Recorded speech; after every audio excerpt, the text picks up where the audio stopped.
Okay, we're a minute late. My apologies. I actually had my computer actually have to completely restart and get everything taken care of before I could do anything. That's the reason why it took a minute to get started, because I didn't get a chance to talk to Ashley until like 5 minutes ago, if that. So we didn't even get a chance to do our regular chat before the show while NXT was going on. But we'll get to that. Welcome to another edition of the Wednesday Wrestling Popcast. We are mere days away from Wrestle Kingdom, and lots of cool things going on in the world of professional wrestling. So, well, I wouldn't say days. We're sort of, give or take a few hours, literally a week away. yeah, it's crazy. So, if you have not joined us previously, my name is Owen, and joining me as always is Ashley. How do you do? We are live for the next, it's anyone's guess how long we're going tonight, to talk about all At things. least a couple of hours, I'd have thought. All things professional wrestling. So tonight we've got, from the WWE side of things, we've got Raw and Smackdown because we didn't do the podcast on Monday night. And we've also got our NXT recap from the show today. Next week's NXT will be real easy because it's a year in review video. So Yeah, we don't have to do it. Nope, More time to hype Wrestle Kingdom, motherfuckers. Heck yeah. SmackDown, big win for Kevin Owens this weekend. We'll talk about that, among other things. Plus, we got some UFC news in the world of mixed martial arts. Ring of Honor is always topical, as well as New Japan Pro Wrestling. Yeah, get hyped. Get hyped, of course. Wrestle Kingdom is, like Ashley said, mere hours away from being exactly a week away. And I can officially make this announcement. As much as I'm going to hate life for this, I will say, with as historic as Alpha versus Omega is, and the chance that Kazuchika Okada may finally drop the IWGP World Heavyweight Championship, I will say that we are going to be going live as soon as Wrestle Kingdom finishes here on the Popcast Network in the wee hours of the morning before I have to literally work at 10 a.m. Somehow we got to do a show. Owen will probably get like 2 hours sleep or something, just like a power nap. Yeah, I'll probably, I don't know how that's going to happen, honestly. I don't know I'm getting any sleep. I'll just be, I've literally planned it. So, because I don't want to ruin the fact that my year of films has now, current as it stands, been bookended by La La Land and 3 Billboards. Nice. I don't want to see Greatest Showman or Jumanji, considering the mixed reviews that they've got, until New Year's Day, along with Molly's Game. So I'm trying to fit it in on the 1st and the 2nd, so I can just do some crazy sort of sleep pattern and somehow be awake overnight all the way through the 3rd into the 4th, and then probably pass out after we do the live podcast. So it's going to be absolutely, I wish I could do that too, but then I have to work until 3 in the afternoon, and then I can sleep for days. You're sort of the other, well, to some extent, the other way around.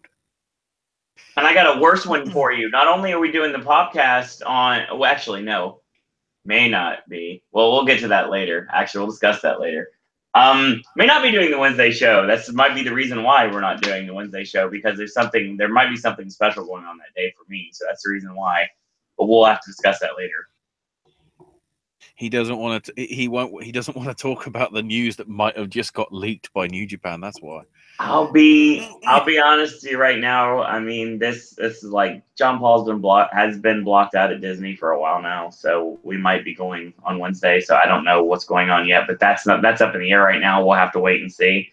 If that does happen, then yeah, we won't be doing a Wednesday Wrestling Podcast. We'll just be doing. All I'll say is at 12:15 Tokyo time, the write-up for their Fan Fest on the next Wednesday, this time next week, 12:15 their time, so that'll be like trying to think, because of the time, that'd be like 3 in the morning. So basically sort of around That'll be around when 205 Live's on. Right. It just says in their details, NJPW video game announcement. Uh-huh. It's a good time Owen finally has a PS4. So, even though I've not taken it out of the box. Okay, here's another thing, too. So, yeah, we may not be doing a Wednesday show, but you're getting a Wrestle Kingdom podcast. So, we're doing straight up nothing but New Japan on Thursday morning. So, yeah, get ready for that. That's going to be fun. If so, New Year's Day will be hyping Wrestle Kingdom instead, along with whatever happens on Raw. If we can't Yeah, we might actually do something different, honestly, on New Year's. Well, it just depends. We'll have to work it on because New Year's Eve is actually going to be the return of awards coverage here on the network because Ashley, AJ, and myself are going to be doing I believe, our Globes prediction podcast coming up on Sunday. So get ready for that.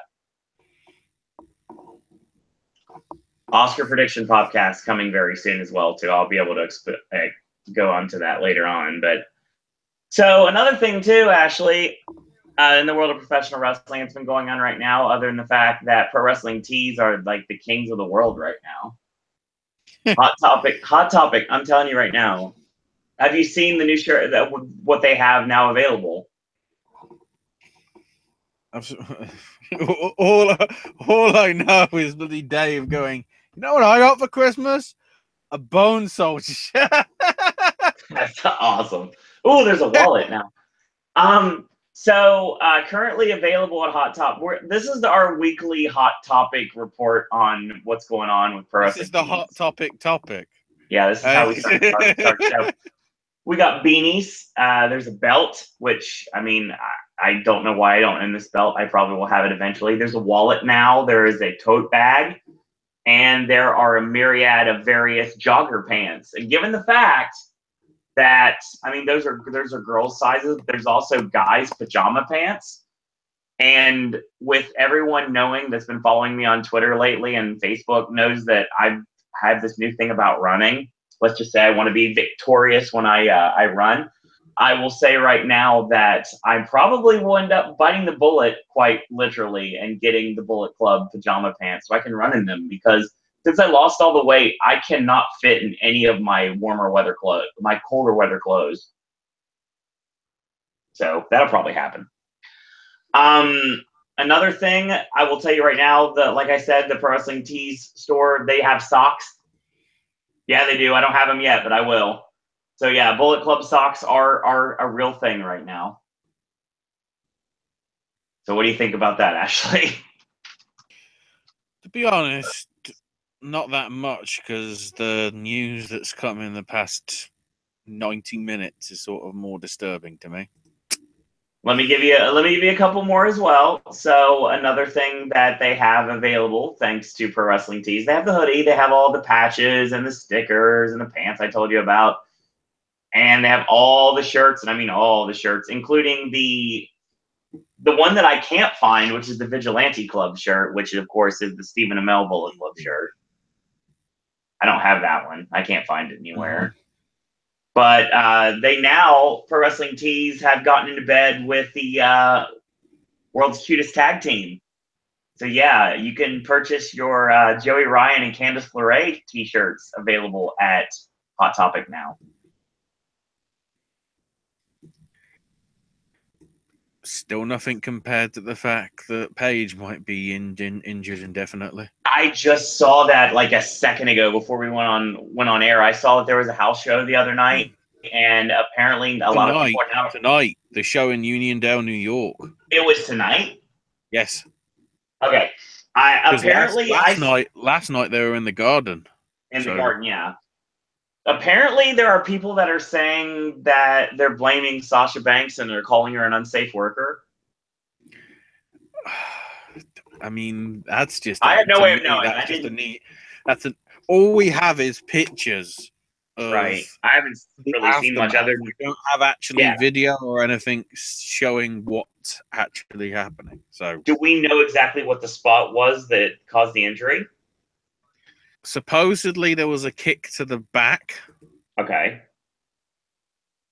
And after that, I mean, I don't know whether the X got put up, but the match got basically stopped. That's never good. They brought out a stretcher, but she managed to walk out. That is herself. never good. But yeah. I mean, tough. I mean, if this is the case, it's an extremely tough break for Paige right now. Especially after coming back from a neck injury. Well, you know, literally after everything she's been through. Right. This past 12, 18 months. Right. It's sort of not good. I think that's a term. Not good. I think it's a technical term. Right. And especially after everything that they've and part of me makes me wonder whether it's because she's in absolution. Yeah, it's possible. Because if the other girls are shit and you're trying to deliver a good match even to a house show crowd, Paige is probably having to take a lot of the moves compared to the other two.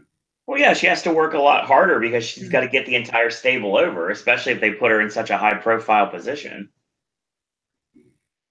Here's the problem, though. If Paige is out, are they going to elect a new leader?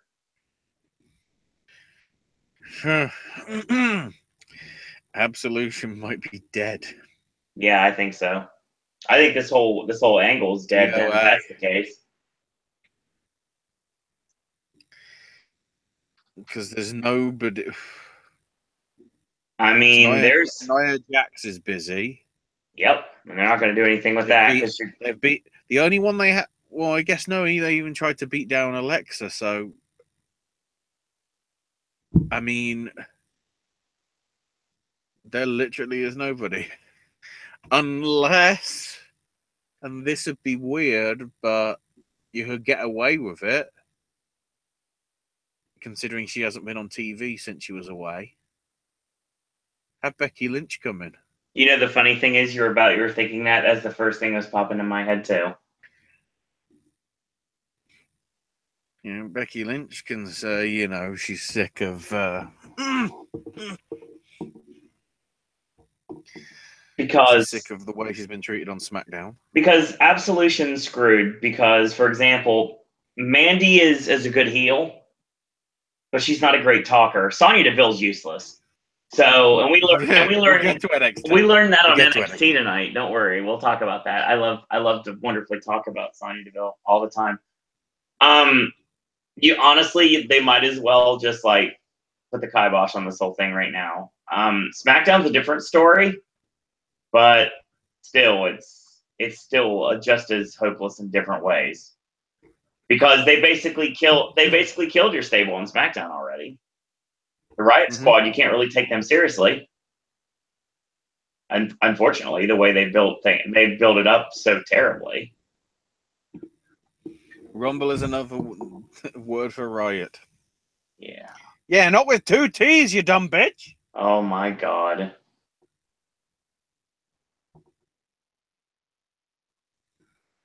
But yeah, if this is the end, well, not the end. If this is what's going down with this whole angle with the women's trios groups, then I mean, it's going to be proof positive. Just like the tag division, WWE does not know what to do with anybody that's not in singles matches. And also, why do women's stables need to exist? Same reason why you have Jordan and Gable both about to become tag team champions with different partners on 2 different brands. I don't think so. I don't think you realize how strong the movement is. God. There better be a movement, because apparently, from what I'm hearing, even though we're not talking SmackDown yet, Brian was running the ropes in the dark match. Oh yeah, you can do that. Yeah, but even if you have any sort of issue whatsoever, it is not extremely the greatest idea in the world to try to run the ropes. So I mean, it's coming. It's coming. Unfortunately, I'm scared to death it's going to be Danielson against Shane McMahon at WrestleMania. But that frees him up for Wrestle Kingdom next year, so life is good. No, I think it's obvious. It's going to be Daniel Bryan versus The Undertaker, and then they'll realize, oh shit, this is the person we should have passed the torch to. God. I think at this point, I think Bryan will face Shane McMahon at WrestleMania. That frees him up. I say he shows up at Final Battle and works with Cody. And then at Wrestle Kingdom, he comes in as the Ring of Honor World Heavyweight Champion and goes to Japan. And the irony is, the guy that sort of fucked him over might not have much longer in his career either, considering the report we heard about Sheamus this past week. Yeah, that's crazy. The fact he's even still working is a testament to him, honestly. He's not really doing much, but I mean, he's doing more than he probably should in his condition. Mm-hmm. But yes, even though we're like really getting ahead of ourselves, like I said, we have everything going on tonight. We've got Impact news coming on, because obviously they're going to be very soon going to my literal home away from home, literally right in my backyard, Universal Studios Florida, for the next set of Impact tapings, which, hey, I get to see live wrestling again, so that's always fun. And I'll get to annoy everybody on Facebook and Twitter with my incessant comments about the entire show. That's when I lose a lot of followers, ladies and gentlemen.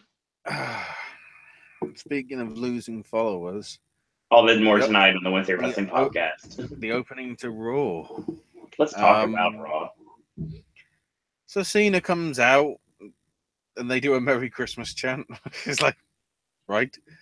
And Elias interrupts with possibly the best line that I've heard from a promo in quite a while. Do you know what the WWE stands for, Owen? Walk with Elias. Yes! Heck yes! Whoever came up with that, I know it's really like elementary, like you should have come up with it immediately, but my God, that's brilliant. It's better than nearly anything creative has written in the past 3 months. Yeah, except when Jimmy Jacobs is working for the company. So they do some singing, and he rips on Chicago, and Cena goes, "No, you do not rip on Chicago." And then he knockout punches him as if he's bloody Big Show, so whatever.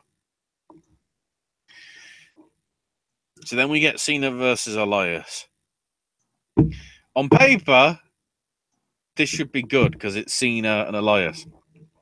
Right.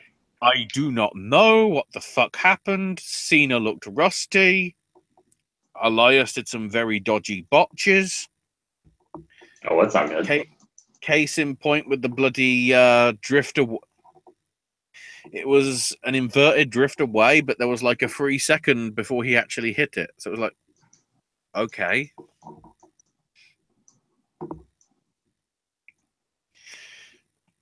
It was just, and the great thing is, it was just disappointing. And then, you know, you could clearly see it was an Elias botch. Whether that's because Cena's just because he's been out of the, because of course this is his first match since No Mercy, was it?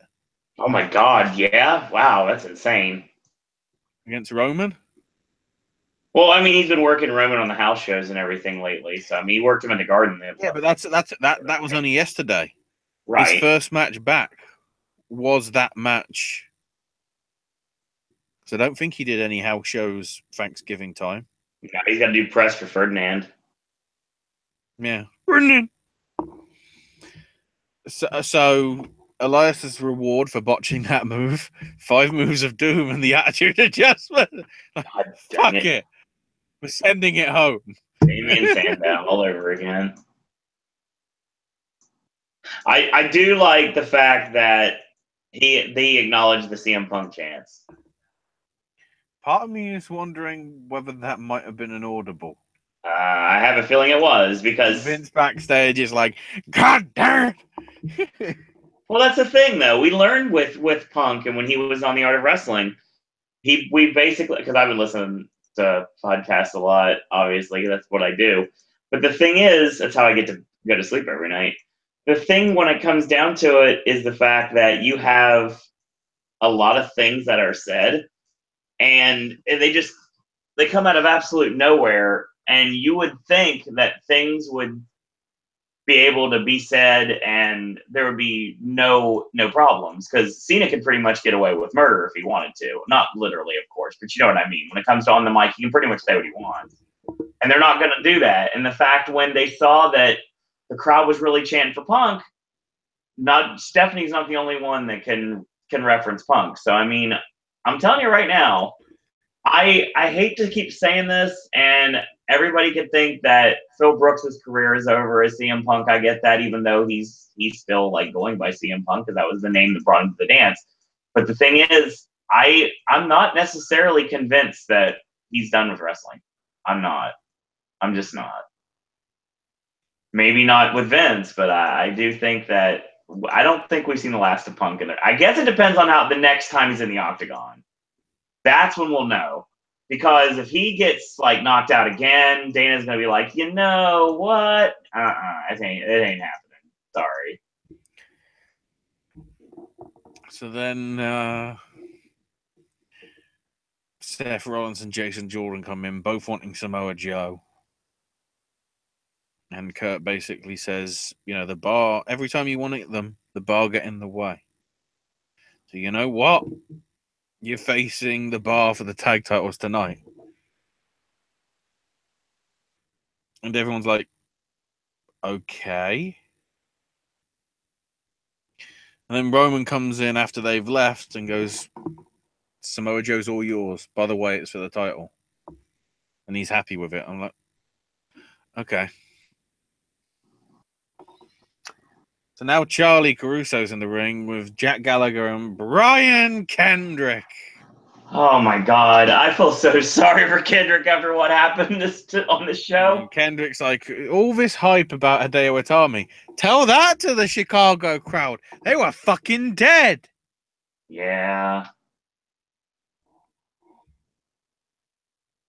You know, this is proof that you can have all these wrestlers that me and Owen and the people in the know on the indies will mark out for. Right. But if you just put them in front of Billy No Fucks. Yep. Who's going to a WWE show, whether it's a house show or a television taping, right? They will not know who it is. Oh, yeah, especially if they take the matches that should be in front of wrestling crowds and you put them in front of Midwestern America where that's like, I'm just going to cheer their faces and boo the heels. So, Also, I mean, you know, it's the cruiserweight division, further proving it's fucking dead. Right. As soon as it's taken out of Triple H's hands, it is fucked up.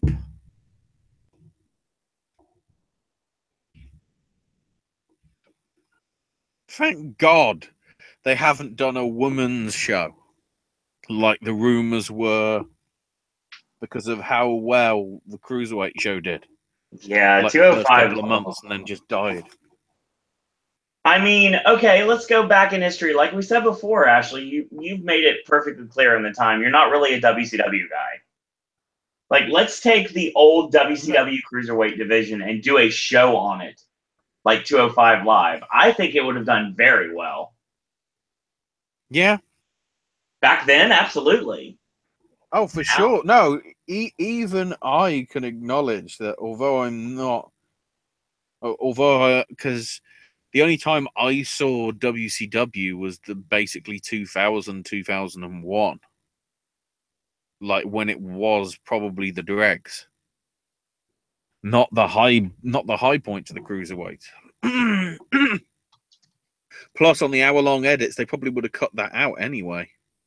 In most cases, I don't even remember whether I saw naked Mysterio. Oh And what I God. mean by that is without the mask, not actually naked. You know.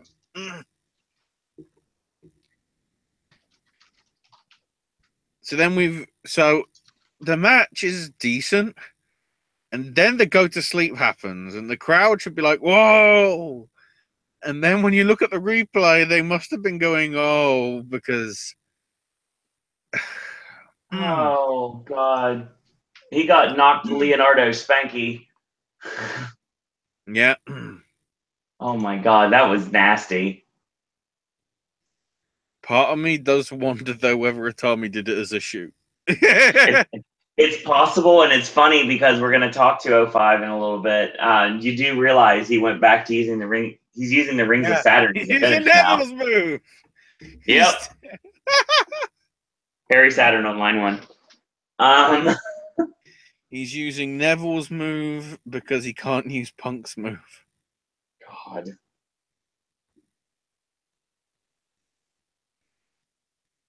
I mean, technically, that's why we want CM Punk back, because he might be able to do it without hurting somebody. I think the business needs CM Punk back at this point.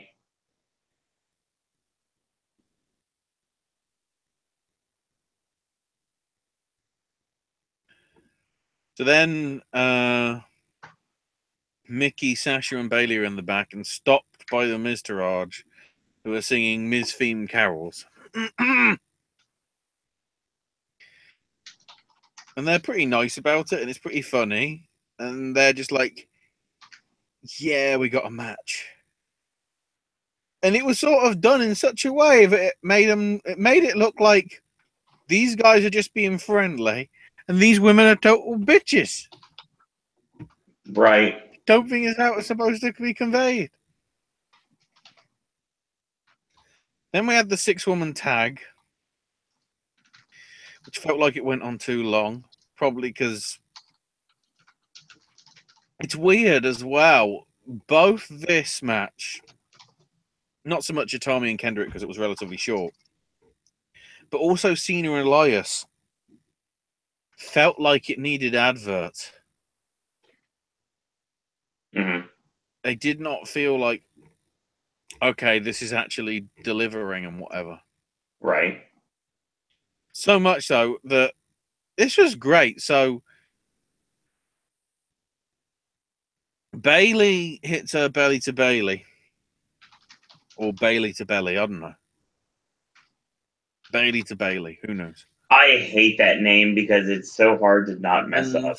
Sonya pulls Paige out so she can't get the pinfall. So then there's a mass brawl with the heels being laid out. Bailey manages to get Paige back in, gives her a cutter in the ropes, starts to go up the top, ready to go for the elbow drop. But then Paige apparently is recovered, kicks the ropes to stop Bailey. Paige grabs her, gives her the rampage, gets the 3 count, despite the fact the other 2 women were standing up and like not attacking the other ones. None of them made the save.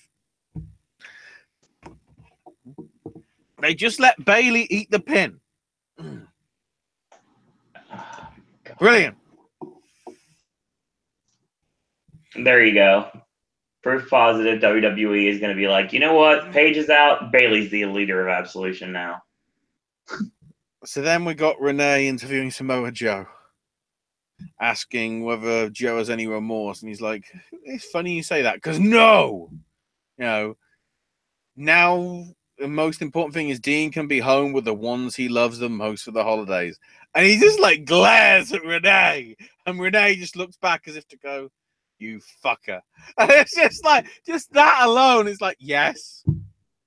This is why Joe should have been brought up to the main roster sooner.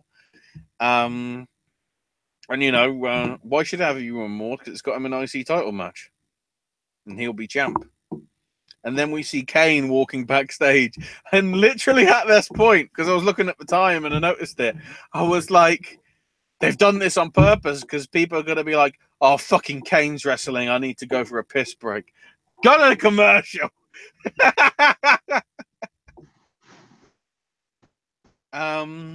He's facing Heath Slater because apparently this is how Rhino's going to toughen him up. Okay. This is still going on. Slater sort of did get some offense late on, but then got chokeslammed and Kane won, and then Rhino got some offense in afterwards to save his partner, going for the gore, but then Kane just chokeslammed him. Right. Then it was time for Kurt Hawkins. 2017 hasn't been his year. He's 0-146. You know what? The streak's going to come to an end. So I'm issuing an open challenge. Here comes Finn Balor. Coup de grace. He wins it in about 5 minutes.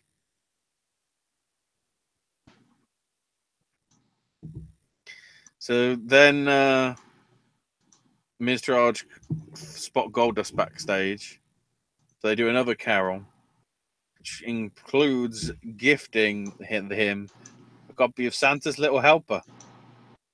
Because yes, that exists. Still. It wasn't just a TV movie. And then Titus Worldwide come in. And Goldust is like, Merry Christmas, and just immediately re-gifts it. And Goldust has the Brie thing in the face, and Titus throws that DVD like 40 feet behind him. And then here comes Bray and says she always hated this time of year, hated the people that promulgated the pagan rituals. I don't know what that word is. Promulgated. There we go. Reminded her of somebody like Matt Hardy. The words only perpetuate the sickness. You give them something that they can believe in. You can only use them for your own personal gain. Look around, Woken Warrior. You're surrounded by the darkness and the fireflies. You are surrounded by her. Chicago. I'm here. And Bray makes his way out and blows out his lantern and gets attacked by Matt Hardy. Goes for the twist of fate. Bray manages to escape and waves out and does the delete gesture for a bit and then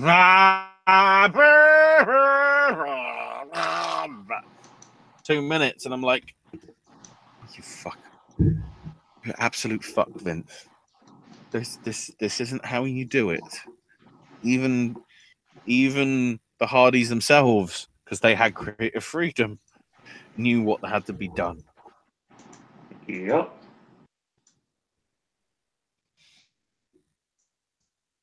Meanwhile, for the first couple of minutes of this next Sheamus and Cesaro promo, you can't hear anything because the crowd are just chanting delete, delete, and Hardy, Hardy. And obsolete and everything. So they've got each other presents. Cesaro's been given a Dean Ambrose action figure with a missing arm. The ultra rare one.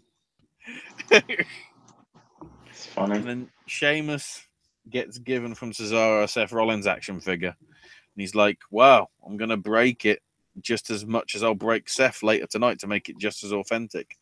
And then he's like, I got you another present, Sheamus. And it's a Jason Jordan action figure. And Sheamus is like, I don't want it.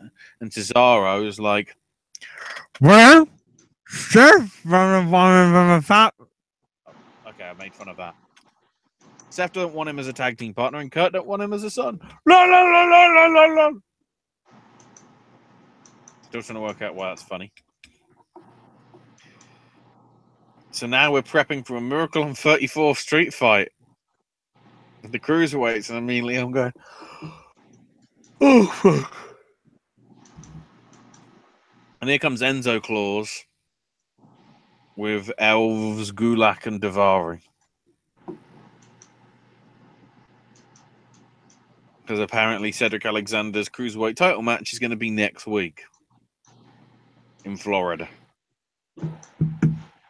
Interesting.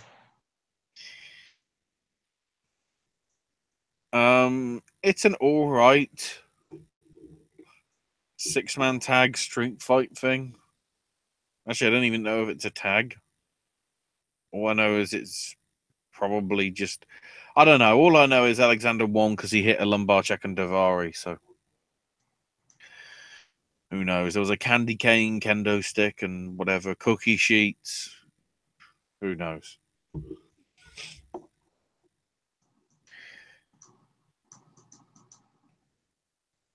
And we go back after the ads, and Enzo's backstage and says, "Oh, I can't wait until next year." And Nia shows up, and they're sort of looking at each other, and they wish each other a Merry Christmas. And just so happens that there's mistletoe above them. And just as they're about to kiss, bloody Alexa Bliss comes in and goes, "I need to talk to you about the Women's Royal Rumble match." And the crowd booed this because they want to see Nia being used for something that isn't shit. And somehow they're liking this whole weird sexual chemistry between Enzo and Nia. Somehow. The great thing is...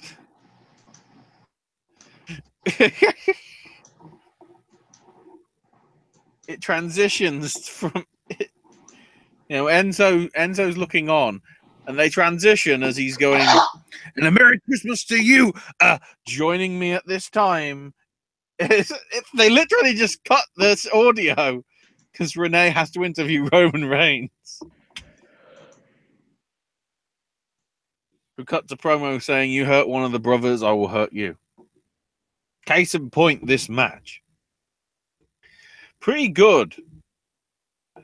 With the ending coming with... So Joe puts on an armbar, but Reigns gets out and headbutts and punches out to get free and attacks him in the corner, and the referee's like, "Look, stop him," and he pulls Reigns out the corner,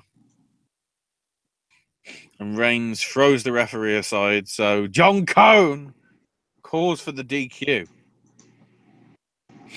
Storyline, he got fined $5,000 for this, apparently.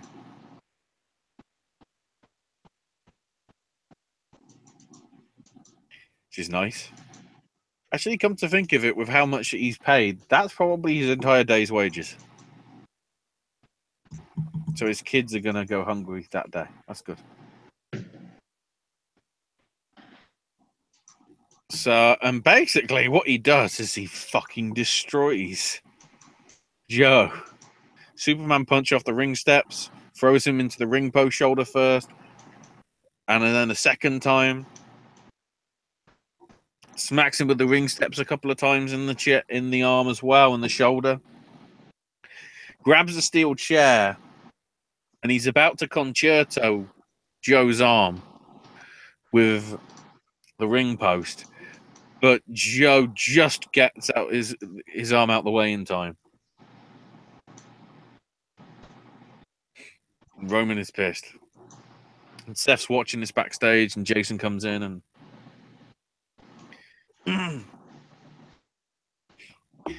they're talking about, whatever, and Jason's saying, "I'm a good replacement for Dean," and Seth goes, "You'll never be Dean."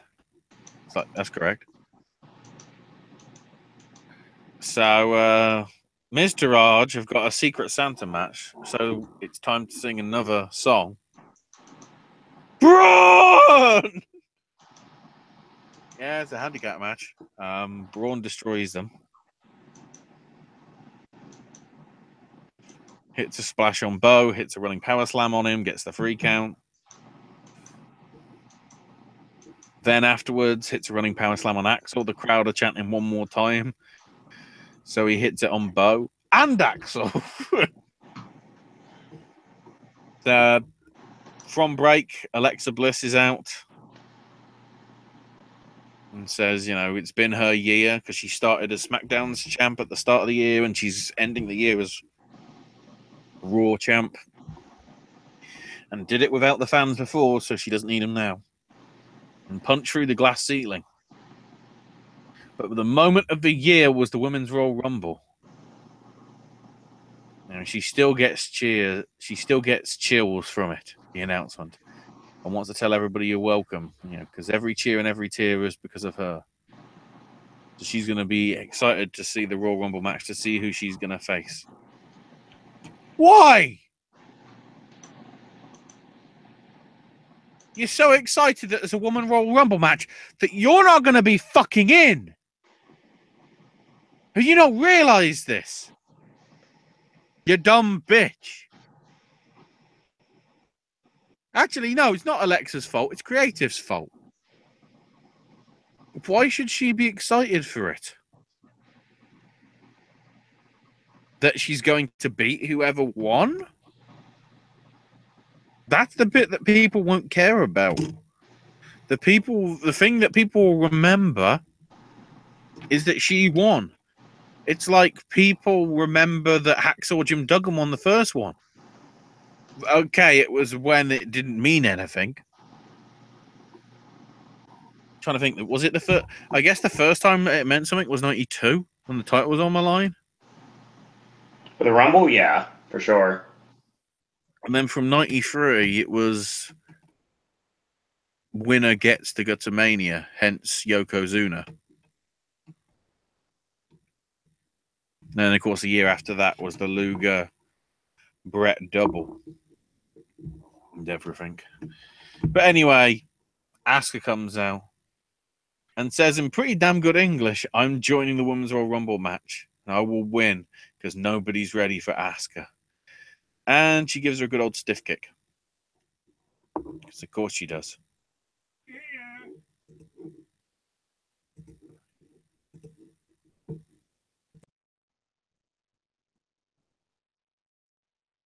It's good when Ashley goes mute. I was being interrupted from downstairs and I was like, can't really shout at you going, yeah, I'll get my dinner when I actually get a chance to, which probably isn't because I've got to do all this shit. So the Bar versus, I don't know,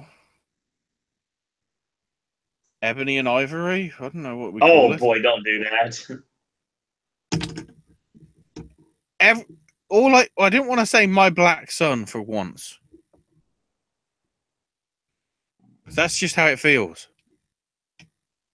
Because the thing is, like, okay, they won, and Jordan won clean. That was the weird bit.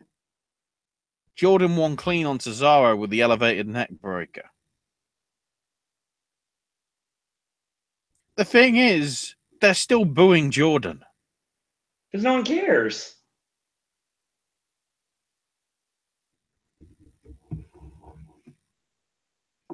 So, as if they're thinking, oh, well, now he'll get cheered because he's with Seth. No.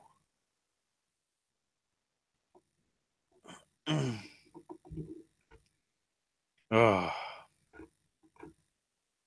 Can't wait till this just... Seriously, can we just... Trying to think. Could we just give it to the Revival next week or something? I shouldn't really say that because this week, after re-debuting on Raw, they're on bloody Main Event. Thankfully, they won on Main Event, but still, they were on Main Event, beating Apollo Crews and Titus O'Neil. Also on Main Event, by the way, Kalisto beat Tony Nese. So apparently he was all right after that bottle shit that happened from last week's 205 Live. Thank fucking God.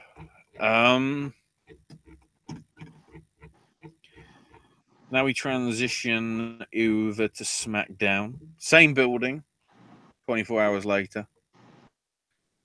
Daniel says it's great to be back in Chicago, and they cover Dolph Ziggler walking out.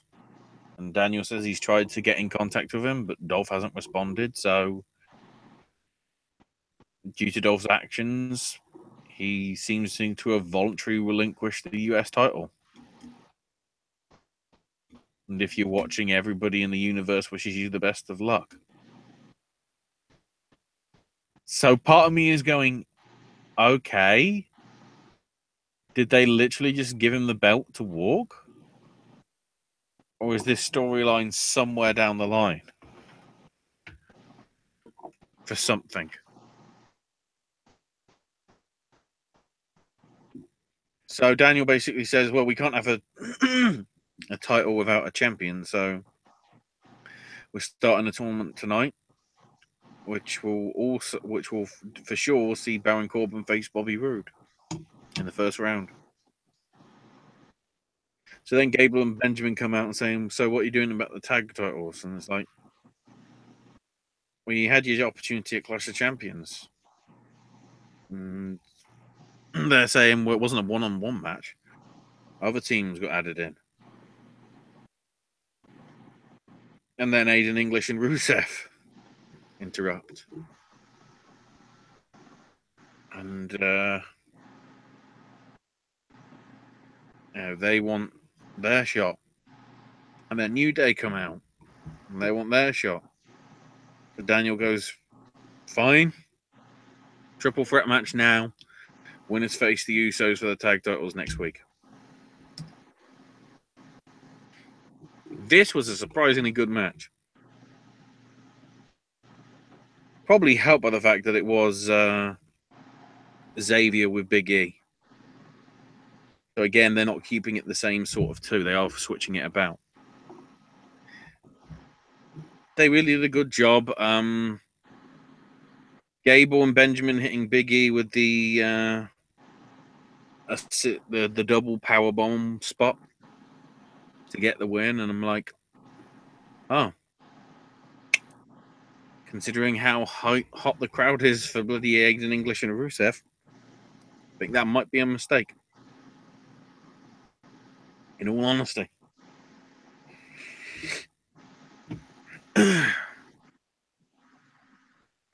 So then we've got Daniel Bryan and Shane showing up backstage, and Shane's apparently been thinking about what he said about turning into Mr. McMahon. You know, Vince can be ruthless, cold, and calculating, but I had to deal with it. But give my dad his due. He's turned sports entertainment into what it is today, and redefined the business.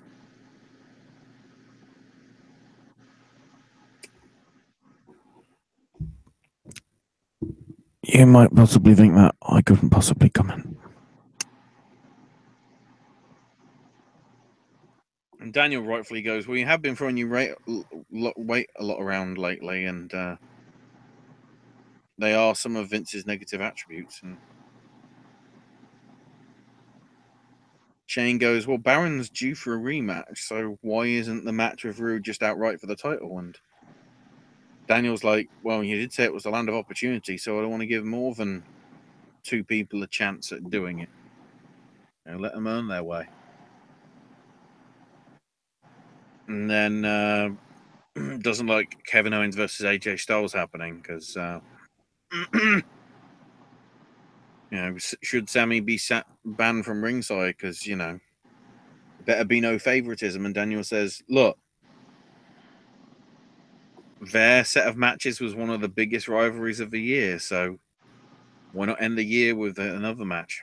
So then they recap the fashion files, I guess from WWE.com or whatever, with Victor saying to Breezango that you got the gift of redemption against the Bludgeon Brothers. Fandango's like, oh, we wanted astronaut suits. Don't know what the reference was. I never caught up with it. So it's Breezango versus the Bludgeon Brothers.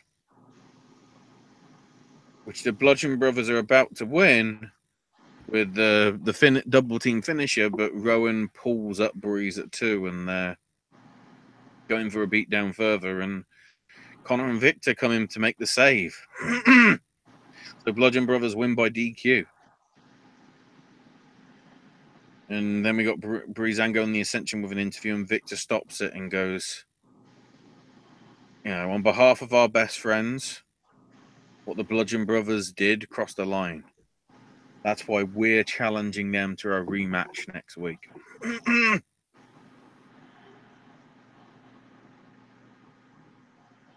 So I don't know whether that...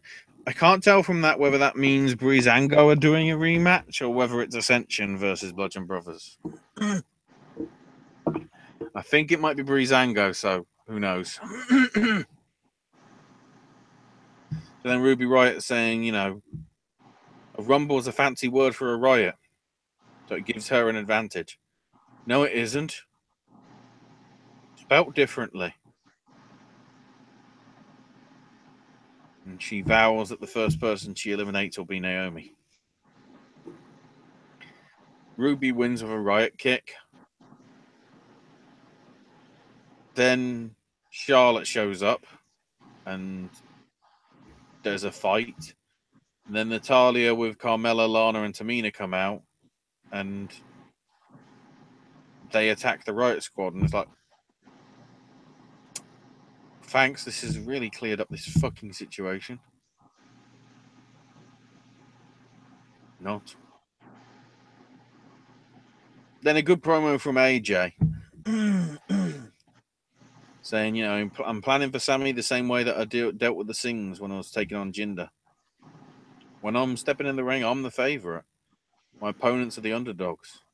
I challenged myself in 2017. I started the year as champ, and I'm ending the year as champ. And I don't care if Sammy's in Kevin's corner, because things don't get handed to you. And if Kevin's going to beat me, he's going to have to outwork me, outsmart me, and out-hustle me. It didn't happen this year, and it ain't going to happen tonight. And it'll be the same in 2018, because Smackdown is the house that AJ built. Good promo. Then we have Bobby Roode versus Baron Corbin, which was pretty good. Most important thing is Roode counters the end of days into a sunset flip, and Bobby Roode gets the win. Baron Corbin is buried further. No!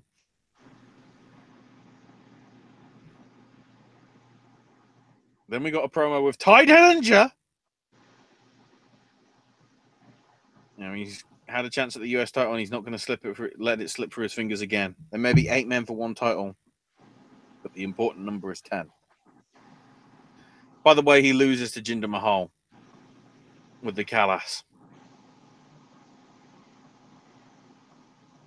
Relatively clean.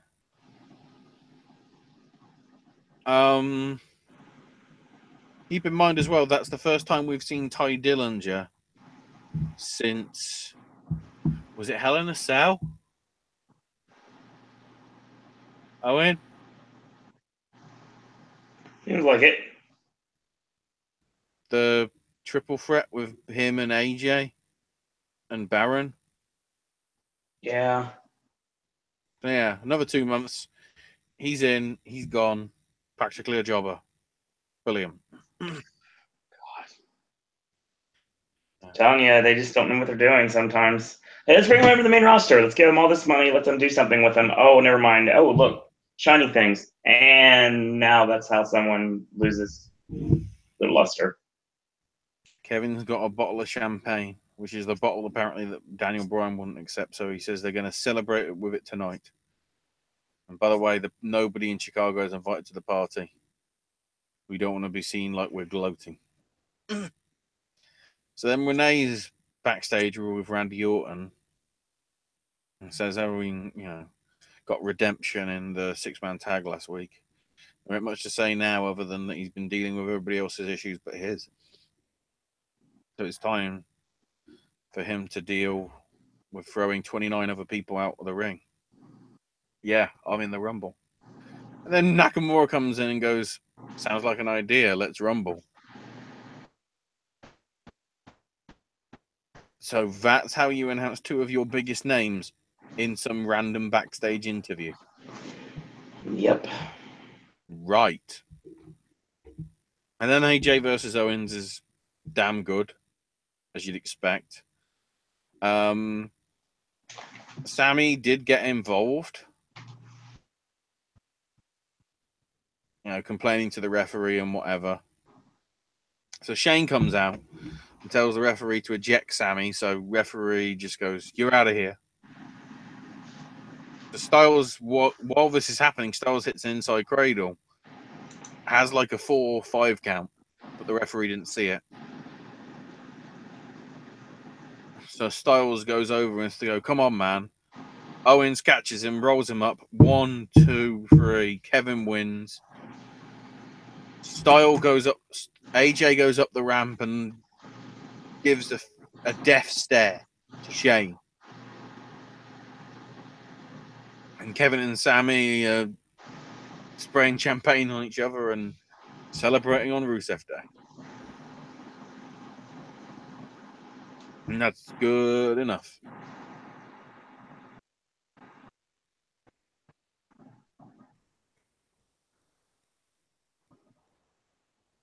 So then we get to 205 Live. And possibly more proof that Drew Gulak is amazing. He's on the phone and Cedric comes in and Cedric's like, "You're waiting for your boss to call?" And Drew goes, "Why would Sasha Banks call me?" "I'm waiting for my friend Enzo because he's calling me tonight." Cedric's like, "Is he really your friend? Should worry more about you and Daivari tonight." You know, and yeah, it's quiet. And like It's a Wonderful Life without Enzo. And Drew goes, "Enzo is my George Bailey." And Cedric's like, "No, Enzo not being here means you won't be talking down to, and you won't be criticized for your PowerPoint presentation. Without him, it'd be a better 205 Live for everyone." But still, Drew is awesome. And Jack Gallagher's in the ring saying, "Oh, I learned that Atami's no stranger to a little bit of cruelty. You drove your knee into the skull of my compatriot, Brian Kendrick."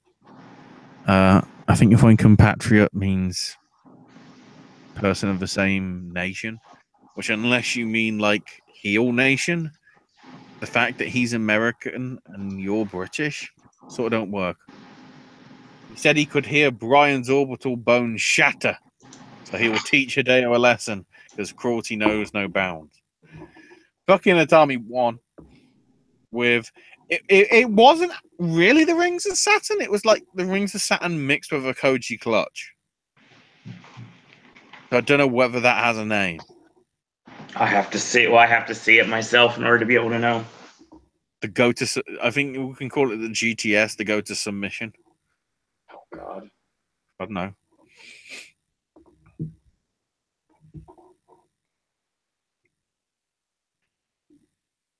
See if I could find it anywhere so I could watch it real quick. There might be a clip on the YouTubes, I guess.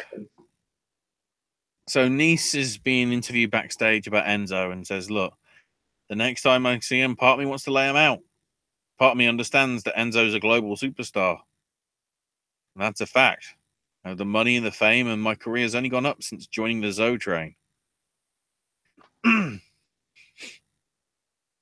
So yeah, despite the fact he got kicked out the group, he's still in the group. What? Nice is taking on Tozawa. Pretty decent match. Somewhat of a surprise as well. Nice getting the win with a running knee. Apparently, this is a show where people that are in dodgy storylines are winning. Okay, it might be all of it, but whatever. So now it's time for the end. It's time to do a best of list, and it's time for Drew Gulak's best of PowerPoint presentation. And Cedric interrupts and apologizes, but we are in Mustafa Ali's hometown. And Ali has some valid points to make as well. You know, nobody believes that Gulak and Daivari would never be friends outside of the train. You know, Daivari doesn't care about Drew's blue-collar style, and Drew steals Daivari's spotlight with the PowerPoint presentations. You know, perhaps Daivari's not as close to Enzo because of Drew. You know, they've been playing off each other and Enzo. And Cedric's like, who would Enzo pick between Zoe Train and Nia Jax? And then does the thumbs up thing that Drew Gulak does. Or whatever. Pretty good tag match. Nothing spectacularly awesome. Interestingly, they gave Ali the win. Yeah, so Cedric hit Gulak with the lumbar check, and then Ali hit the inward 450.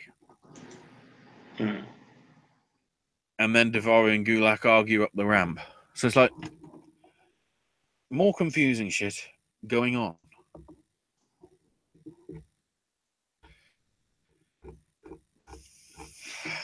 So then we get to non-confusing shit. Well, no, actually, come to think of it, everything bar the main event was confusing shit in terms of NXT.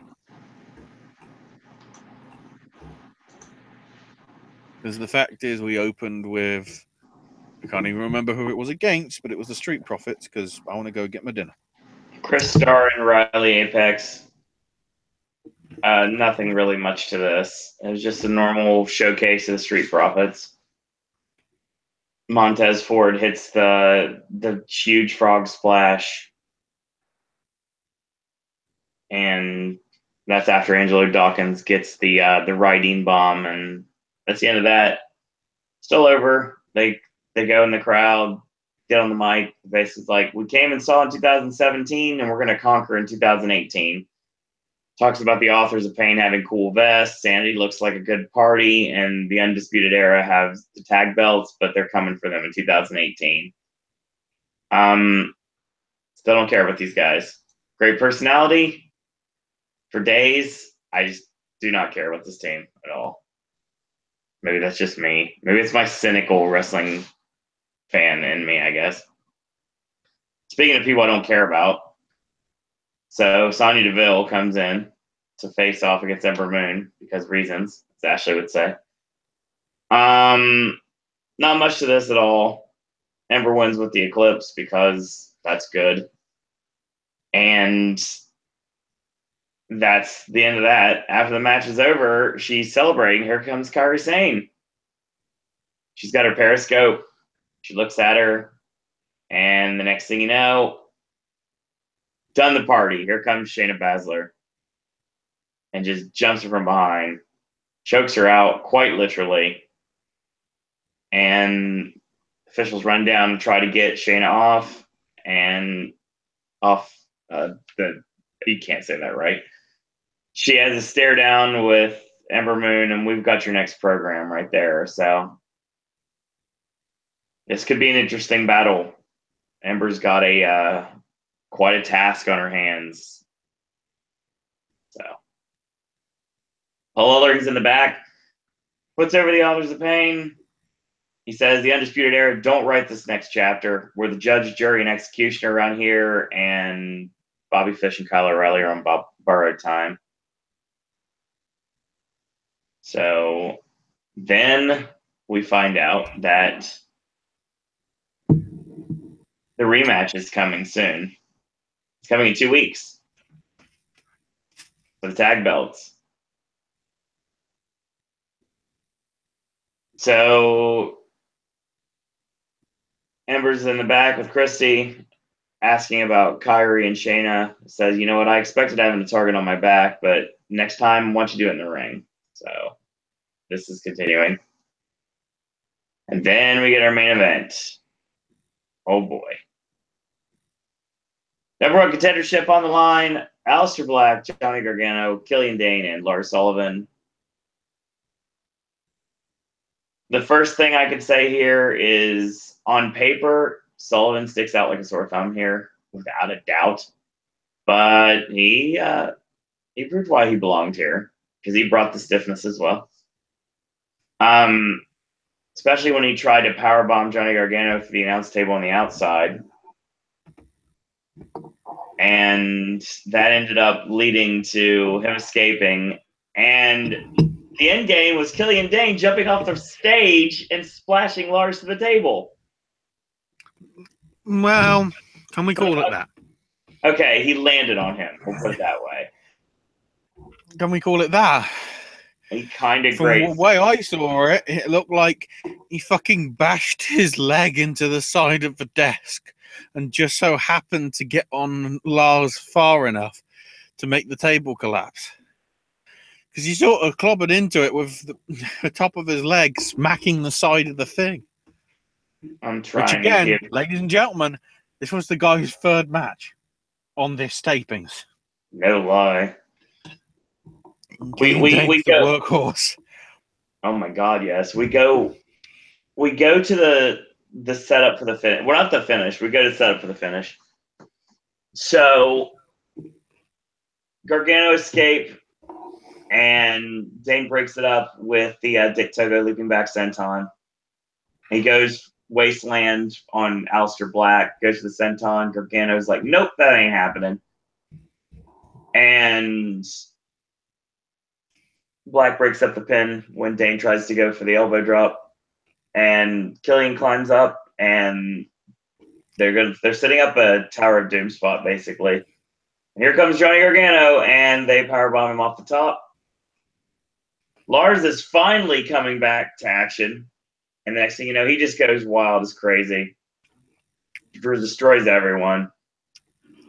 It's a really great K-Brada moonsault. The standing K-Brada moonsault as well on Dane. And we get to the end. So Aleister Black setting up for Black Mass. He connects. Here comes Red Dragon. They pull him out of the ring. And then, of course, they're about to go for the double team, and he avoids it. Here comes Adam Cole. And Adam Cole ends up hitting the last shot on the outside. It's like, yep, this is over. And Gargano ends up hitting a tope suicida on Cole to knock him out of it. This is awesome. Charging in, and he basically avoids him. Lars goes into the steps. Dane ends up charging in, and inadvertently, he basically gets sent into Lars in a cannonball. I like that a lot. I thought that was done really well, and great timing too. I like that. That was via Gargano's run on the outside, so I like that. And then Johnny hits the slingshot DDT on Aleister Black, and we have a new #1 contender. It's crazy. The person that wasn't even involved in the actual match itself at the very beginning of the tapings is the person who wins everything. Now, my question is, do we know what the shit is happening? No, I haven't heard anything. In terms of what's to come? I know the next set of tapings are going to be at Center Stage in Atlanta. Yeah, but when? So I'm literally looking at whether tickets are available, and I'm not seeing Atlanta listed. Hold on. There's no way they changed that. Because I'm seeing next weekend shows at Crystal River, all right, Largo, and Charlotte, North Carolina. Interesting. Which makes me wonder, are they going to tape television at Charlotte? Possible. Because they need to fill up the time somewhere between now and the Rumble. They haven't taped anything else. Nope. And there aren't any Full Sail stuff happening. Nope. When's the Center Stage ones? Let me see. Because according to this, center stage isn't even happening, so which makes me that's a red flag to me. Hold on, we got a center stage update actually as of November 14th. So then again, that was a while ago. It's supposed to be on January 4th. 4th, yeah, but I don't So see that anywhere. Well, whatever. You can't buy tickets for it because it's probably sold out. Oh yeah, totally.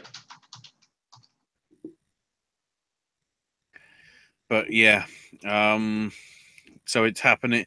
So that's why I'm wondering that center stage is when they're doing the taping for that. January 4th, and it's Center Stage Theater. I mean, it's through Ticketmaster, so if you look at it right now, let's try to bring up just one ticket to see if we can even do this. Tickets are still available right now. January 4th, next Thursday night at Center Stage in Atlanta. Right now, you can actually get. So you're in Section F, which is weird. Their layout is really weird for the show. Section F, which is kind of like it's kind of ringside. It was basically ringside, and it's second row for $75 right now. Oh, and then center stage on February the 1st as well. Yeah, I've got both of and these. February the 2nd. So they're doing 2 nights. Yep. So they're literally taping 2 months of TV over 2 nights. Right. Do they actually think they're Impact Wrestling? Well, considering the fact Impact returns to Universal the week after, there you go.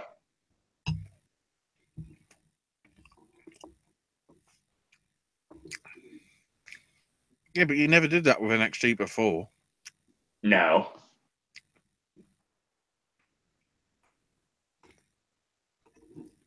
Find the timing just a little odd.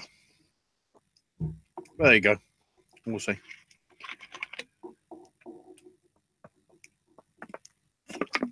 So yeah, next week we will still cover in some shape or form. Somehow. But considering it's just a highlight show, we obviously won't be going into too much detail with this. I say this because I know it's out of order, but can I please knock through Impact Wrestling right now? If you want to go into it right now, because we just finished our review. Basically, it's a review show. Okay. We there was barely anything, but it's just some of the stuff on this is interesting. Same's happening next week. Great thing is they're not even bothering to air that over here in the UK next Friday. Right. Instead, they're showing it the following week. So there's going to be 4 hours of Impact. Oh, Lord. On January the 6th. Or you could just watch the replay of Wrestle Kingdom.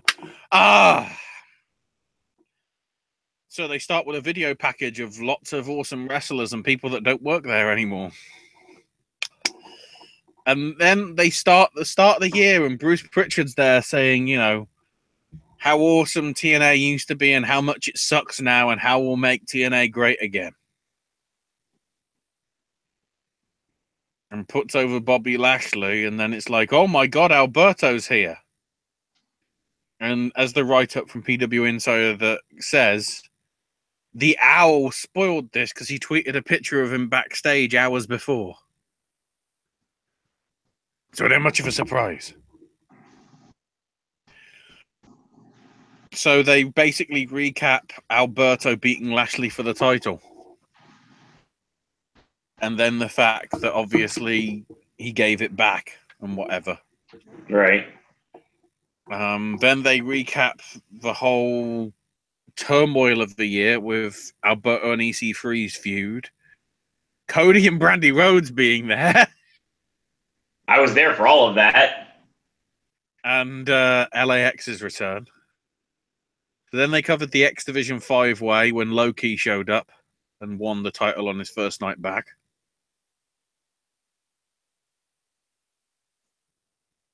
With Borash knocking Josh Matthews on his ass. Because we have to be reminded of that shit. Then they recap LAX beating Decay.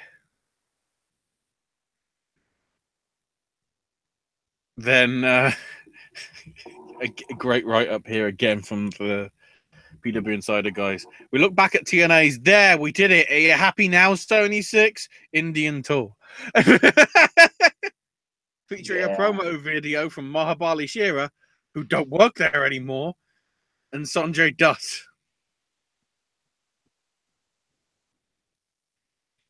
And as the article points out, anybody find it ironic that they do the Indian Tour and then they get rid of Mahabali Shera of immediate effect? I have no problems They with don't this. give a shit about India anymore. No, but it's like he might, you know, WWE are signing Indian guys because they're trying to get the appeal there and get them interested because they're trying to recapture the Great Khali stuff. Which was when they were really popular over there, but they fucked him over, so they didn't give a shit. And so you got Mahabali Shera, who's Indian, too green to be dealt with, but they wanted to push him to the sun because of Sony 6 and everything. Yep. But, well, because Sanjay Dutt is Indian, which let me just double check. Sanjay Dutt. Born in Washington, D.C. That's India. Yes, definitely. What the fuck? And then they recap Sanjay Dutt beating Low-Ki in Mumbai. Yeah, it was a good match and everything, but it's like, so what you showed was a guy that you didn't think would work there, but now does, but looks like a fucking asshole, against a guy that doesn't want to be wrestling, but does, but doesn't because of the stupid MMA storyline. Mm-hmm. EC3, who I feel is the victim of circumstance. Agreed. Cody and Brandy Rhodes, who don't even work there. LAX coming in, but it isn't LAX, it's EYFBO. Yep. Conan, who knows what the fuck. Homicide barely used because idiots. And Diamante, who would be better just doing women's wrestling and getting experience that way rather than being, I guess, like a gun runner hooker. Then we have to be reminded about the Borash Matthews fucking feud. Then Low-Ki. Oh, look, he's here. Oh, wait, he's gone. Sanjay Dutt. I wonder why we hyped up Sanjay Dutt. Oh, yeah, because he's the booker.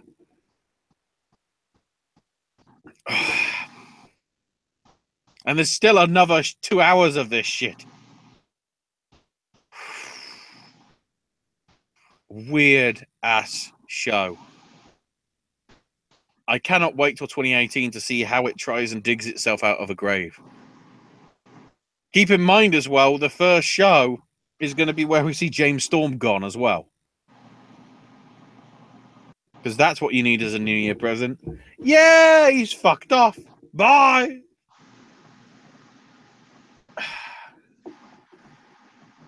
So yeah, that's the Impact review. Literally, because that's what it was. Impact reviewed themselves and said how good it was. When you look behind the scenes, it was far from that. It was a shambles.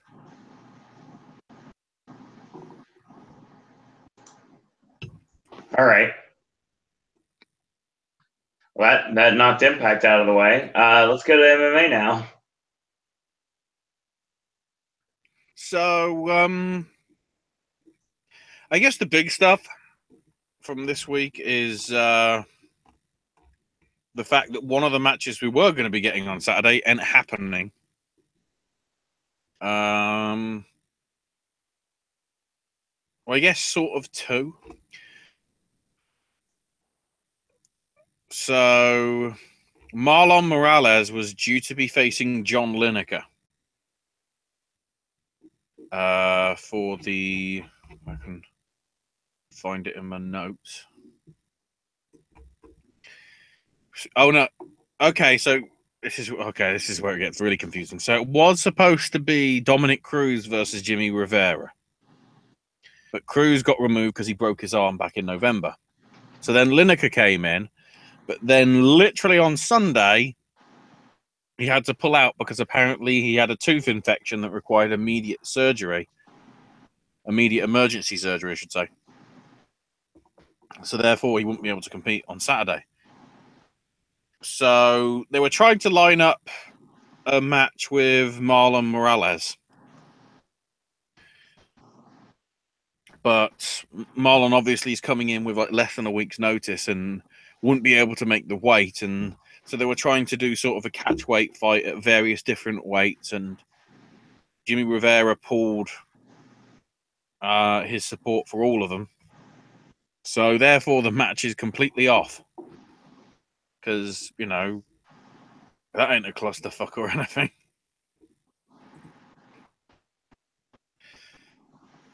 So this now means some rejiggling of the card. So UFC 219 this weekend at the T-Mobile Arena in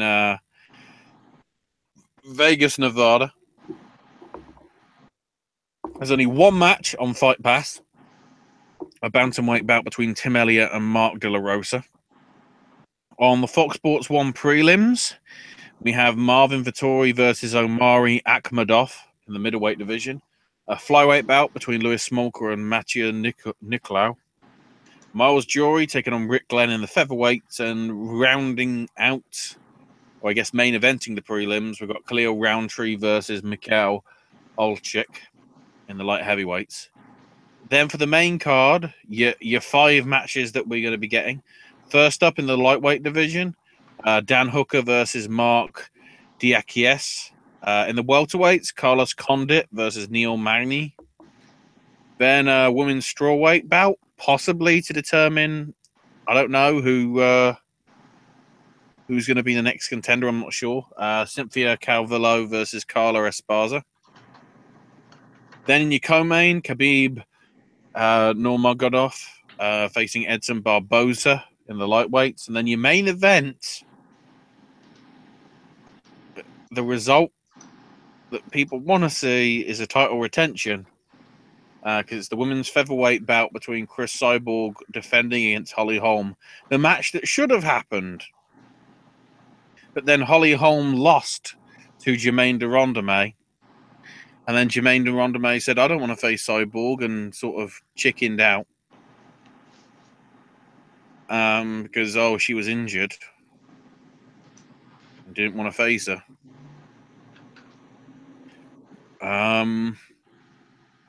So now Cyborg faces Holm again.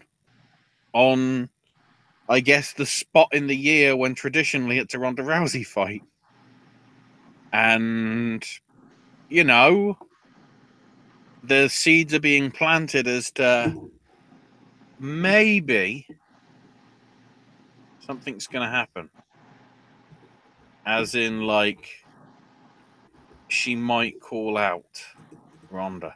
Whether it gets us anything, I don't know. Because I don't know whether UFC's doing any sort of UFC event in or around WrestleMania weekend.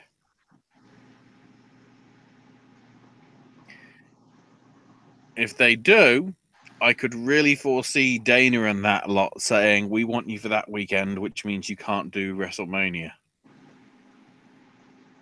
Because I was actually looking at the figures. Let me just quickly look. List of UFC events. I was looking at the Vegas attendances that they've had over the past number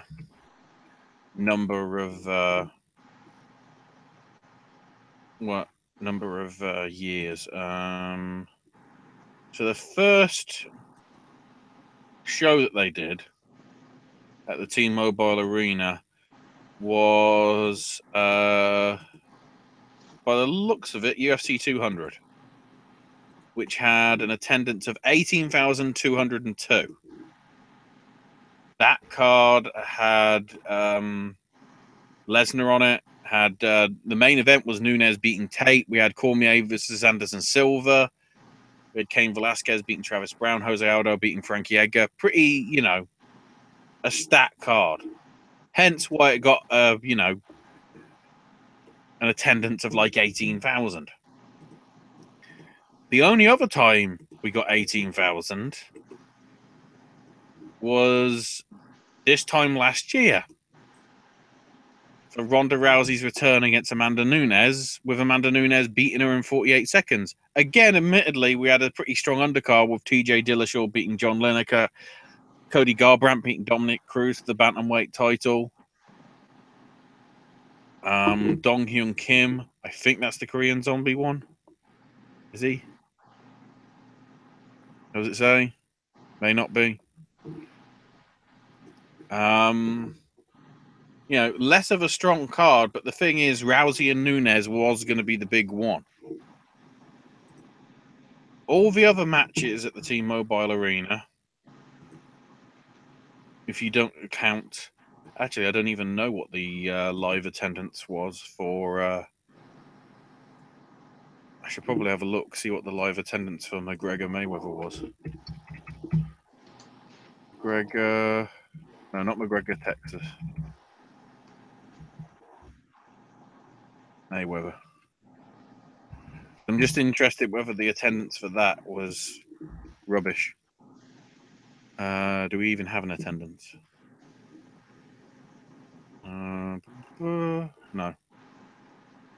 That's handy. Oh, live gate revenue. 13,000 tickets sold. So they actually did less ticket buys than UFC did. It's just because of the value of the tickets. It obviously was, bigger and everything.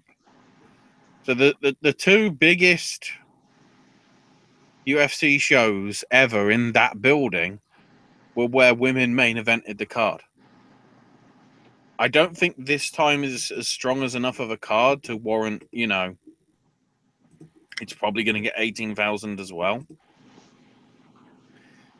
But part of me is just hopeful because that would be a bit of a swerve. But, yeah. I mean, that's all we've got, really, because we don't start big again then until, I think, UFC... Yeah, it's UFC and Bellator going in. I don't know whether they're going head-to-head on that week, but they've certainly both got shows that weekend.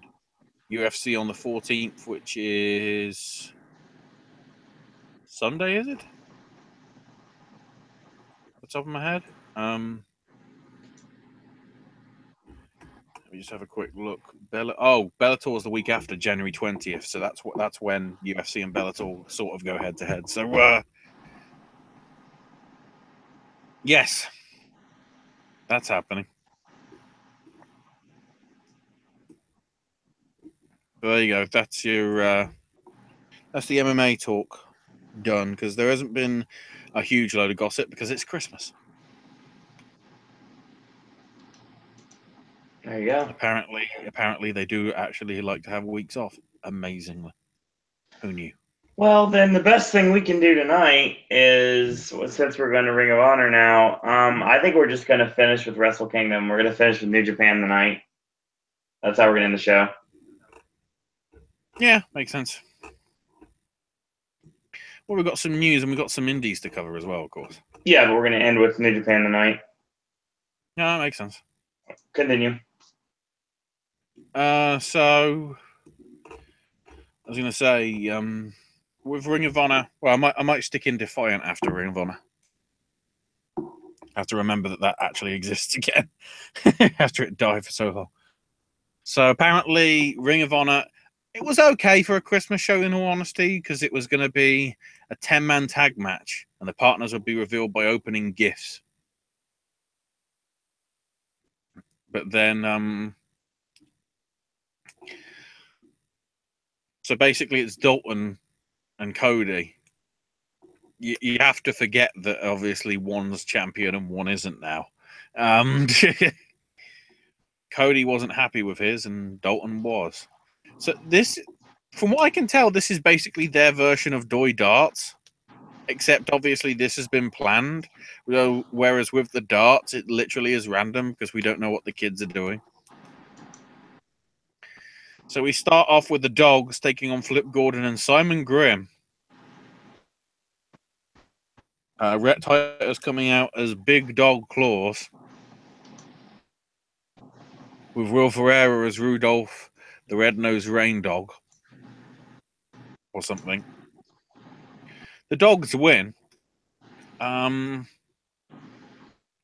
wasn't a huge. There was some comedy, obviously, because they were in the Christmas garb, but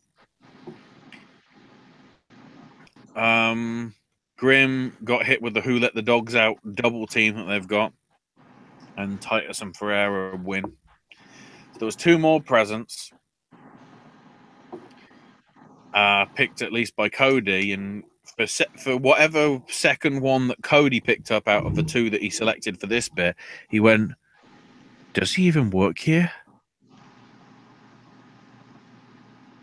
And then Cody's upset that he didn't get any of his friends, and Dalton's elated.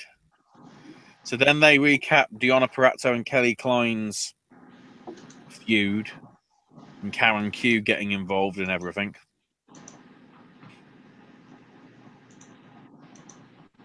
So they're basically acknowledging, yes, there's women in this company.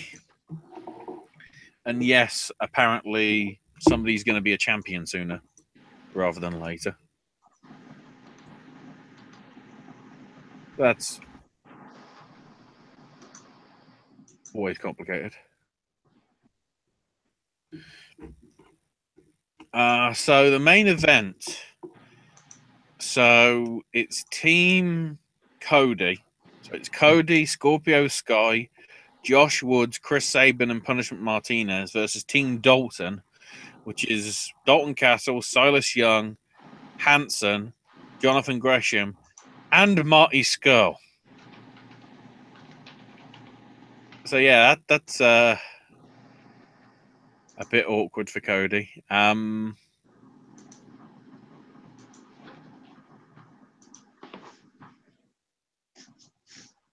There was a one sweep between Cody and Scurll, even though they were on different sides.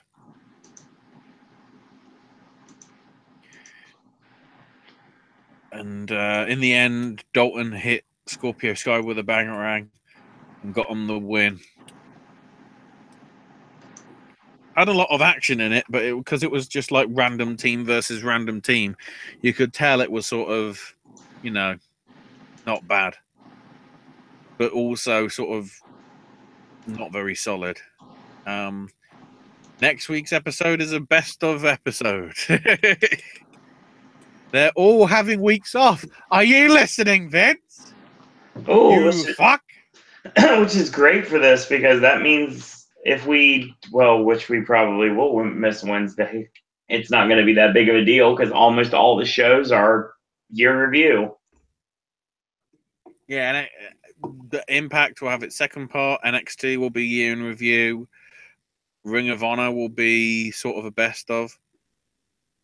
I know the big thing that Impact are like trumpeting is see the main event from Bound for Glory.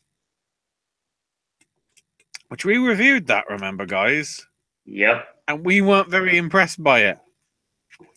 So I'd say don't.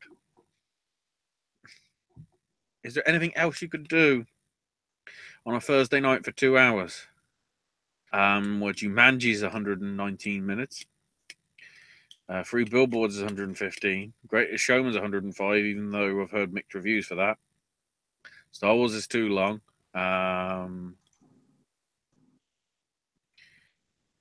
Anything else that's 2 hours long? Anything else other than that shit? Most of the stuff I've seen lately is over 2 hours long. Well, if you include the adverts. No, most of it is over 2 hours long.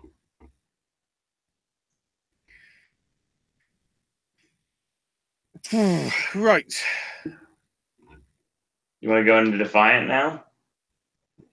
Yes. Episode 2 of, I guess, the new stuff, and it gets weird again. Because they open with footage from IPW's show. With apparently unauthorized recording, in inverted commas, of the show that they did when Aries defended the title against Mark Haskins, and in turn winning the IPW title at the same time.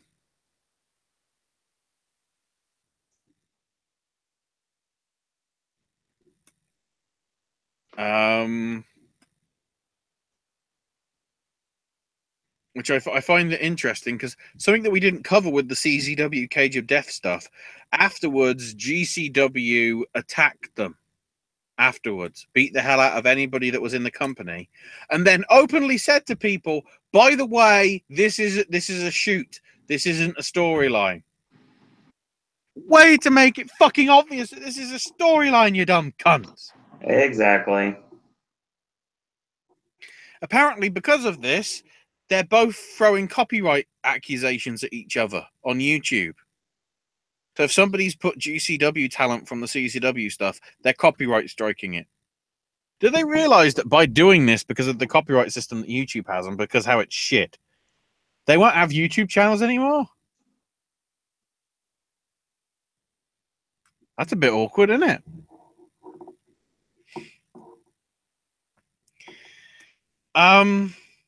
Also, I find it ironic that we have IPW people when we're clearly establishing the fact that IPW is sort of taking over this promotion. Hence why Lucha Forever died, because they couldn't control 3 promotions at the same time. So they're then talking about, Dave Bradshaw saying, he appeared at a rival promotion with a title. I was like, clearly not. We can clearly tell that you're on the same bloody company. So then we got the Prestige versus CCK, except they have Hendry saying how, you got in our way, so you got in our business, so we're getting into yours. And then they show a video of Kid Lycos laid out backstage. I guess implying that David Starr attacked him. The irony is, of course, Kid Lycos was injured anyway, so he couldn't have wrestled. So instead, 2-on-1 handicap. Which,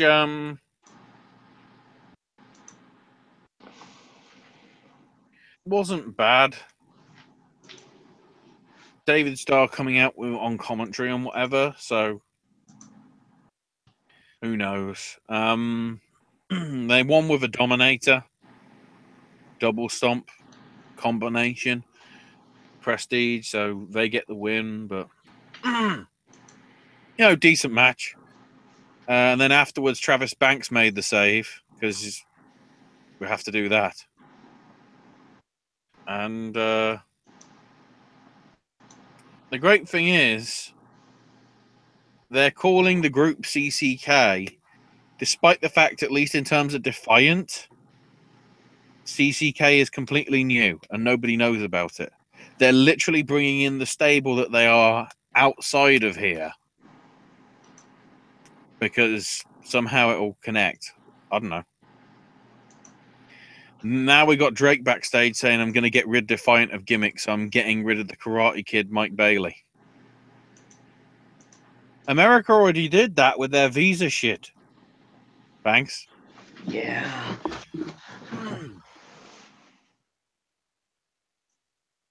So Little Miss Roxy comes out and says she wasn't ready, so, I deserve a shot at the women's title. So, yeah, apparently getting one win in God knows how many weeks of television / YouTube stuff is enough to get you a women's title match. That logic is, Kaylee Ray wins in a okay-ish match, but I don't know. I think pushing Roxy. I understand it's because obviously quite a few of the women at the time when they were doing this were in Japan, but did they have to do it in this way? It didn't feel like it really gelled.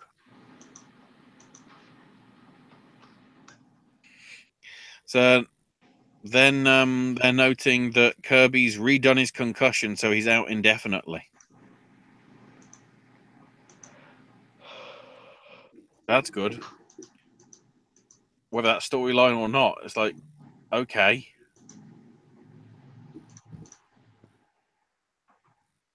So then Alex Gracie's talking with somebody. Annoyed that how he lost the kiss my ass match to Kirby. He's mentally recovered now, but he's now remorseful about how he snapped against Slater and the other guy in WCPW. And then it turned out he was interviewing himself. So, yeah. Apparently mental health is being addressed in wrestling, except in seemingly a very dodgy way. Good job, guys.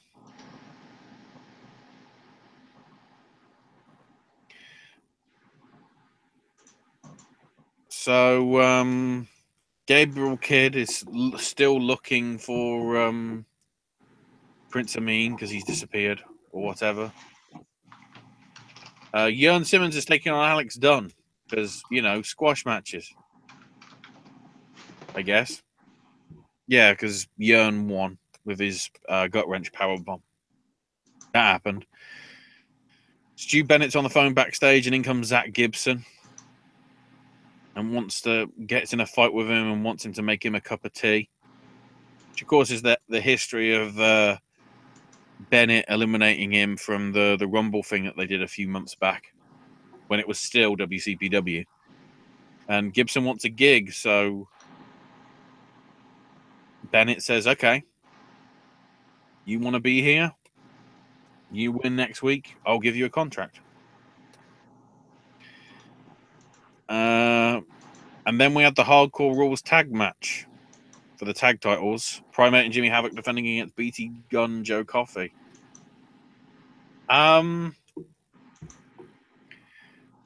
Pretty violent, chaotic stuff that went down.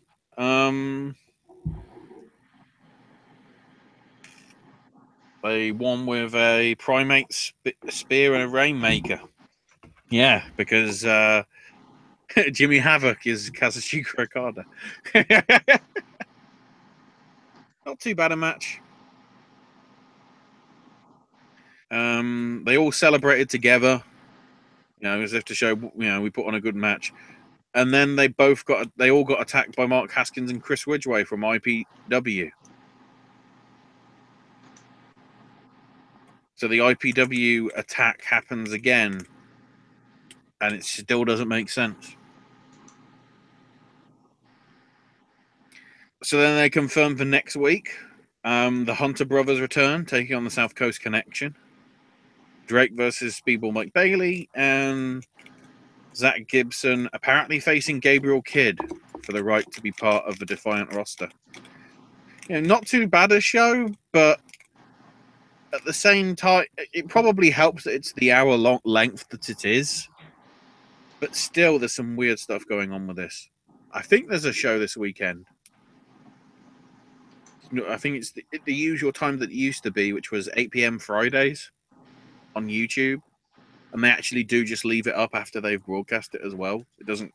They do like segment by segment bits later on in the week, but they do leave the hour bit up as well. The only stuff that's available on their on-demand service is basically the pay-per-views and sort of backstage bits and exclusives. Nothing else. Which, you know, makes sense. So, yeah. That's Defiant. I guess we now switch on over to Japan. So, All right. we start off last Thursday, with the finale of the Lionsgate project. So the first match of the two was the two guys with no points, Tetsuya Yagi and Ren Narita. The match went to a 15-minute time limit draw. So both men get a point. They don't win. They don't lose. They draw. So sort of victorious anyway. Then Hirai Kawato beat Shota Umino with a Kaiten Enzuigiri to give him 8 points and be in with a shout of possibly winning the thing, depending how results go. And then Tomoyuki Oka and Katsuyori Kitamura. Kitamura wins with a jackhammer in a pretty competitive 11 minutes or so, from what I've heard.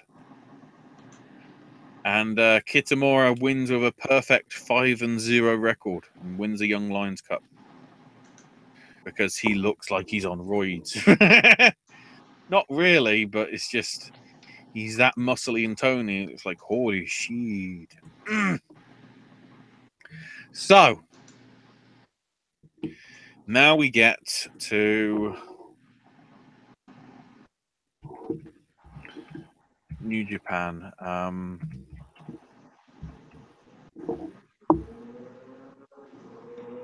So now I need to find the thing. There it is.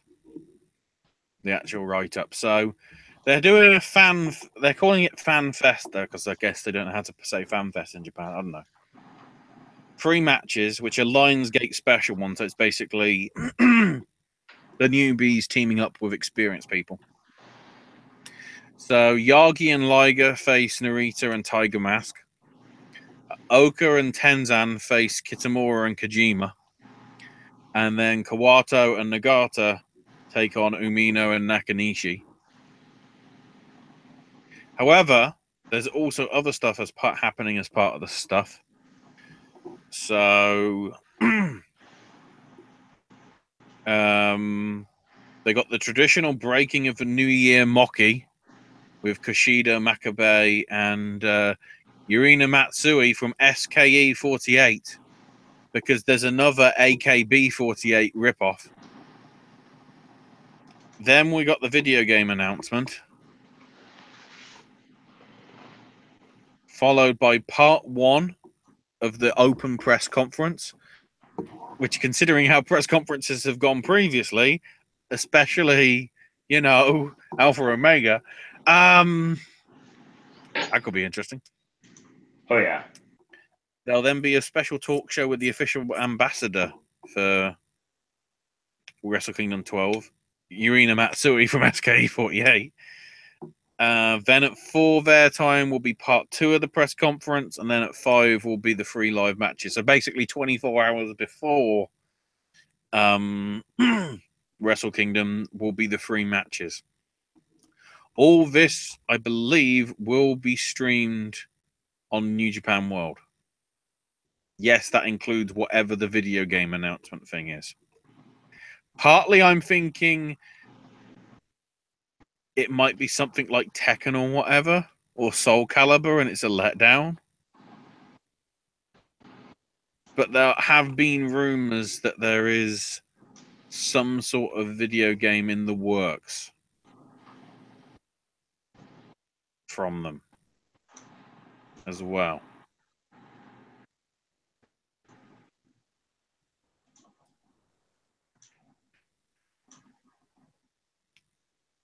There you go. But that's all we know. Because there has to apparently be an air of mystery. Of course.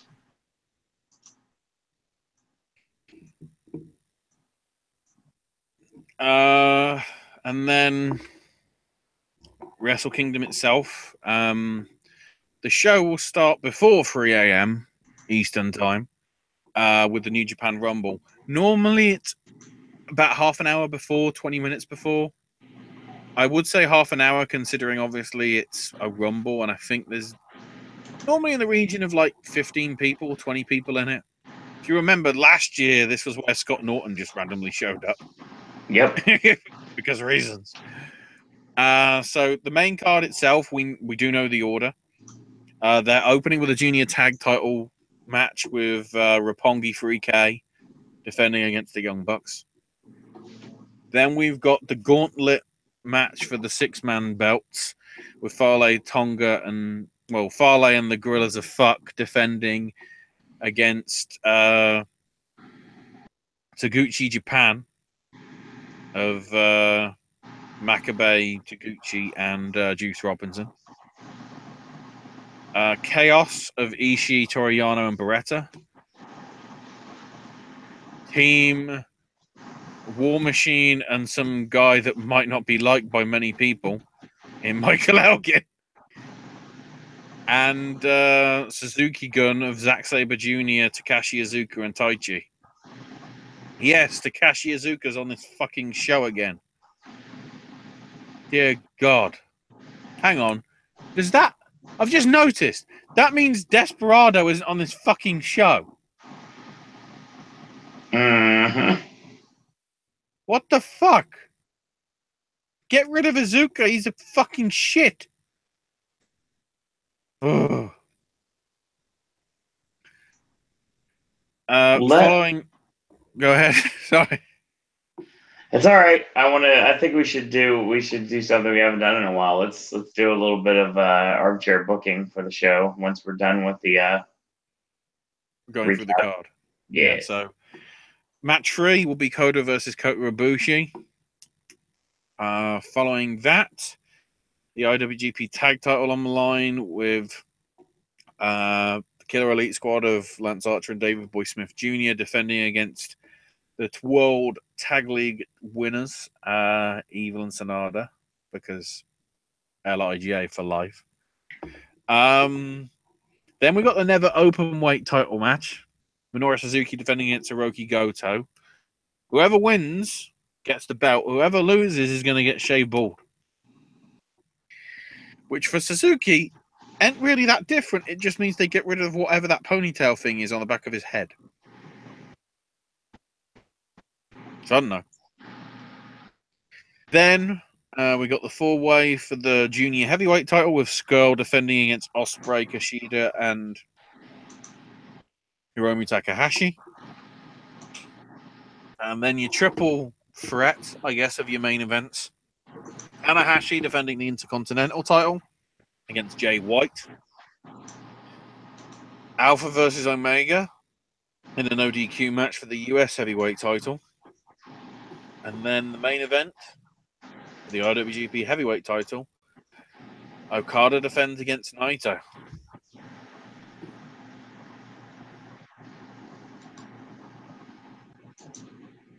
There's a lot of directions the show can go. Well, we can't really talk about the New Japan Rumble because we don't know who's in it. No. If they wanted to be ballsy, I'd say let Kizumura win it. Because it's sort of the pre-show thing. Because if you want to really elevate him that far, but especially because he's won this tournament, clearly by winning this, he'd immediately be in some sort of contention. If not immediately for the junior heavyweight title, but for sure for Best of the Super Juniors, which is like March, April time-ish. There'd be some sort of way to elevate him. Yeah, I mean, I can't have any idea exactly who's going to be in it, so I can't really say. That's the problem. Well, I can guess Liger because he isn't listed in Tiger Mask. Right. Nakanishi probably, and Tenkoji and Nagata. You know, the guys that are running with the young boys as part of the FanFest stuff. They could easily be part of it. The question is, could there be other weird names? I guess Desperado, if he isn't going to do anything else.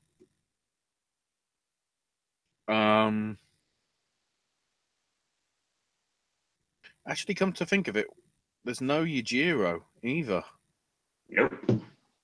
Oh, that means bloody, Ariana Grande looking woman is going to be pimping her way down in the Rumble. Oh, it's all on a pre-show. Oh, Chucky Ducky. Quack, quack. Because that's anyone's guess who's actually going to be in it, honestly. There could be anybody in this thing. I mean, this is hard to really try to decipher who's going to be in the New Japan Rumble. Which always sort of kept... I mean, as I say, there's like those obvious names like that, but then there's sometimes always that's a bit of a paradox. There is sometimes they do drop a sort of left field choice. I mean, last year was Scott Norton. Let me see if I can get the card for Wrestle Kingdom 10. No, not Wrestle Kingdom 12. Search Wrestle Kingdom 12 and it'll be easier to just go back that way. To get back, Wrestle Kingdom 10. Who was in it? Well, Yardo won it. Captain New Japan Cheeseburger was in it. Because, of course, the Ring of Honor Contagion was there because we had Lethal and Elgin. Great Kabuki. Hiro Saito. King Haku. Oh, there was another one. Yeah, but Haku was randomly in the match. Because, he was. Also, Yoshiaki Fujiwara. Yeah. The guy that, slightly well known for that armbar thing that he did. He was in it randomly. There was a lot of old guys. Wow, that went 30 minutes. Okay, so the New Japan Rumble might... How long did the other one go? Last year. 25. So it might be like 45 minutes before. It depends how long it goes and how many people they get. Oh, yeah, because last year as well... Last year, Elgin won it. Beating Billy Gunn. Mm-hmm. There's the other random one. Yoshitatsu, who's, I think, injured. Or if not, I don't know.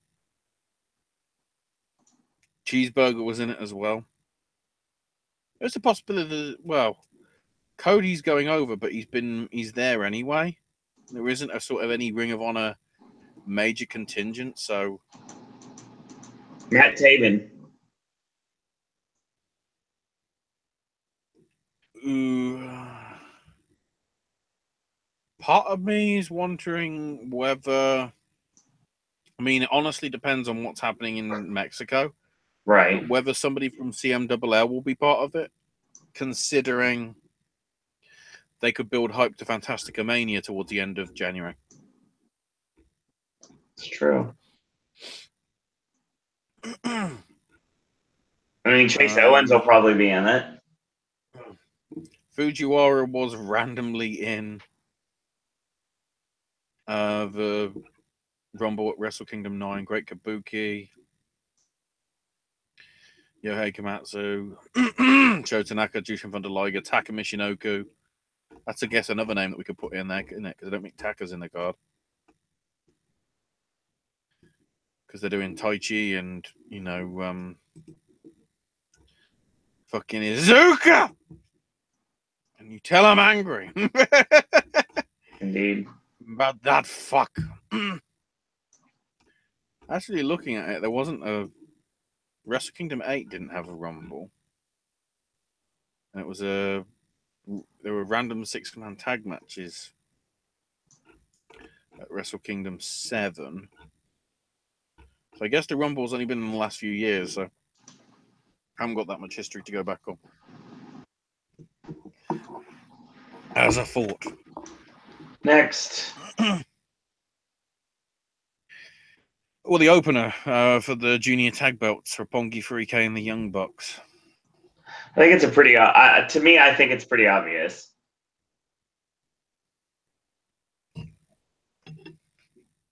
I mean, I might be wrong, but I'm thinking that it's pretty obvious.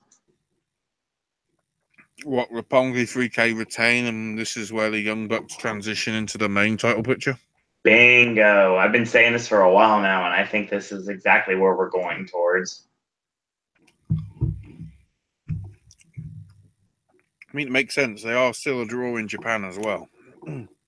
I say, okay. It doesn't make sense for them to be all but curtain jerkers. And I'll say this too. I mean, this is getting ahead of ourselves, but I think we get LIJ take the IWGP tag belts, and they're going to feud with the Young Bucks. That's my prediction. Yeah. And I want to see that series of matches too.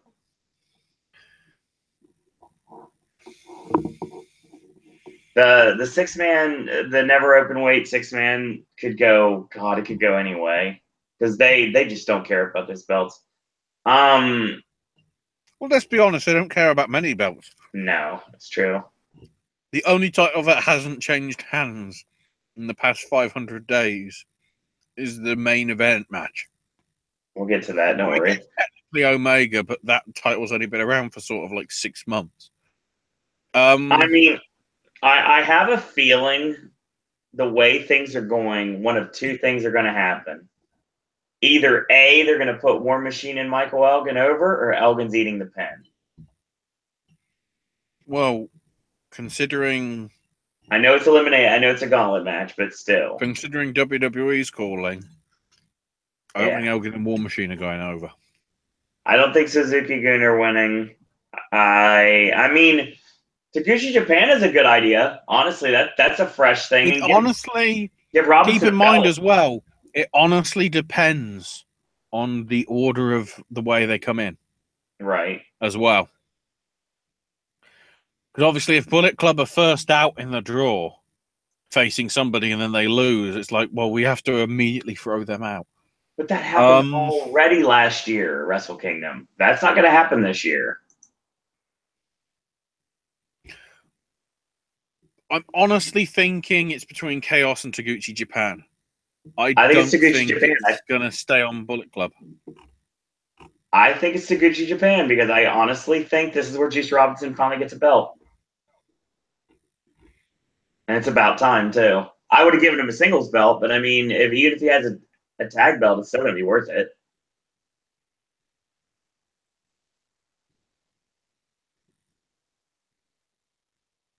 And it makes sense to me.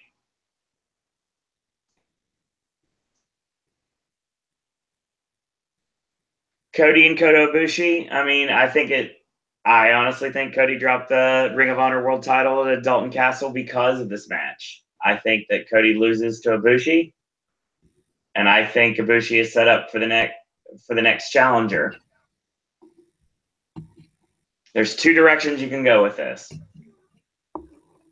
Number one, you can set it up to where it's not Okada's title that Omega ends up taking on Ibushi for. It's going to be his U.S. title instead. And that the big match comes up later this year. Because I think Cody is going to go because another direction you can go right now, Ashley, I don't know how many people are thinking about this. Let's say Jericho beats Omega, and then Cody takes the IWGP US title away from Jericho. You were thinking the wrong direction.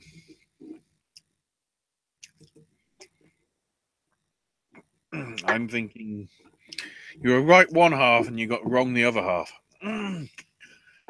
What if we randomly said, okay, the next show, which I should probably have a look at my order, the New Beginning shows that they do, like in February.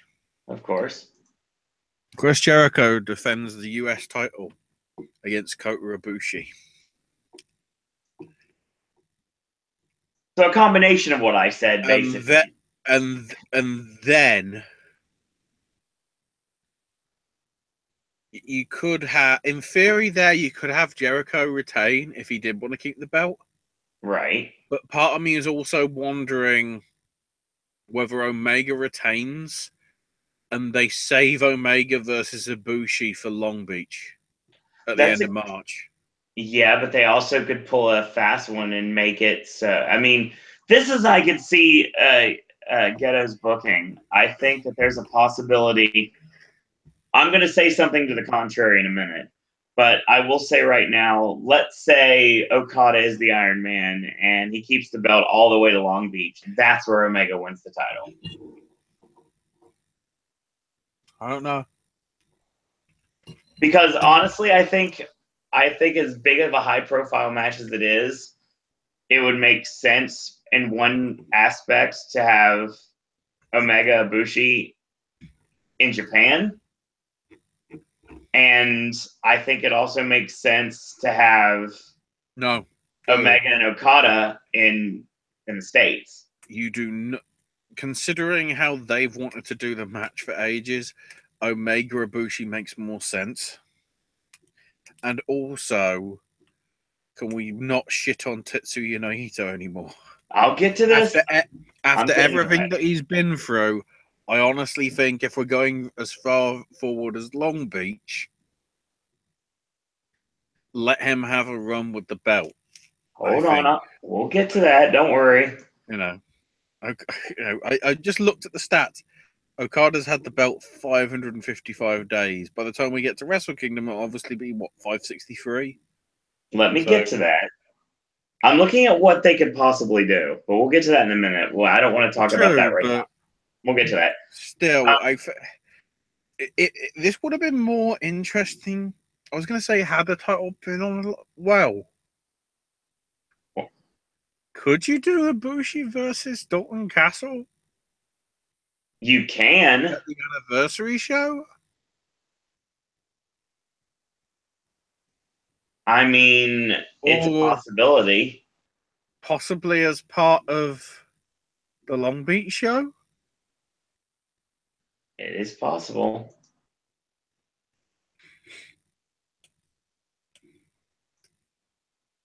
I think Ibushi's winning. I think we're under the same impression on that. I think that's pretty much a foregone conclusion. With the fact that Tanahashi's basically anointed him, this is the equivalent of like Dwayne raising bloody Cena's hand back at WrestleMania 29. Right. It's that sort of like passing the baton because Tanahashi ain't got that much left, and Ibushi's a machine. And he's got, and again, it may not be the States, but he's got new merch powers too. Mm-hmm. He's debuting a new shirt at the Dome, so I mean, there you go. Doesn't really hold as much as it does in the States, but still, it's something that you might want to look into. Be interesting if he keeps the blonde. So does Cody. Look. So there you go. I'd be intrigued whether he keeps the blonde look for New Japan or whether he dyes it back black. I'm sure he will. We move forward to our next match. KES versus LIJ for the tag belts. I think we're both under the impression that LIJ are retaining or winning the title belts. Yeah. Because the match LIJ against the Bullet Club with the Bucks against Evil and Sonata, I think it writes itself. Honestly. Mm-hmm. It makes the most sense to me. So then Suzuki versus Goto. Well, like you said, Suzuki's got the ponytail, and that's about it. So, I mean, he's not really losing much. And also, when you look at it, Suzuki's had the belt for nigh on a year. Right. Hell, you know the guy that beat him? Well, I guess he didn't beat him for the belt, but literally 360 days before, Goto beat Shibata to win the belt at Wrestle Kingdom 11. Right. So you've got the rivalry thing there. The key thing as well, they've stressed that not only will the loser cut his hair, and that obviously it's a death match, there will be no seconds, which it doesn't make it clear on anywhere, really. What that means is it's just going to be them two. Nobody else is going to be... It's not like a lumberjack match or anything where the other members of their squad can be there. It's going to be Minoru Suzuki in one corner, Goto in the other, and doing whatever the shit they want.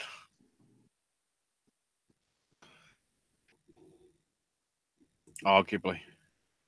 The most interesting thing is if Goto wins Mm-hmm. and Shibata comes out. Oh boy. And they tease something. It doesn't even have to be till Wrestle Kingdom 13, depending when Shibata's fit, if he is. But there's enough there where I could think you wouldn't want to do it with Suzuki because Suzuki might unknowingly try and murder him.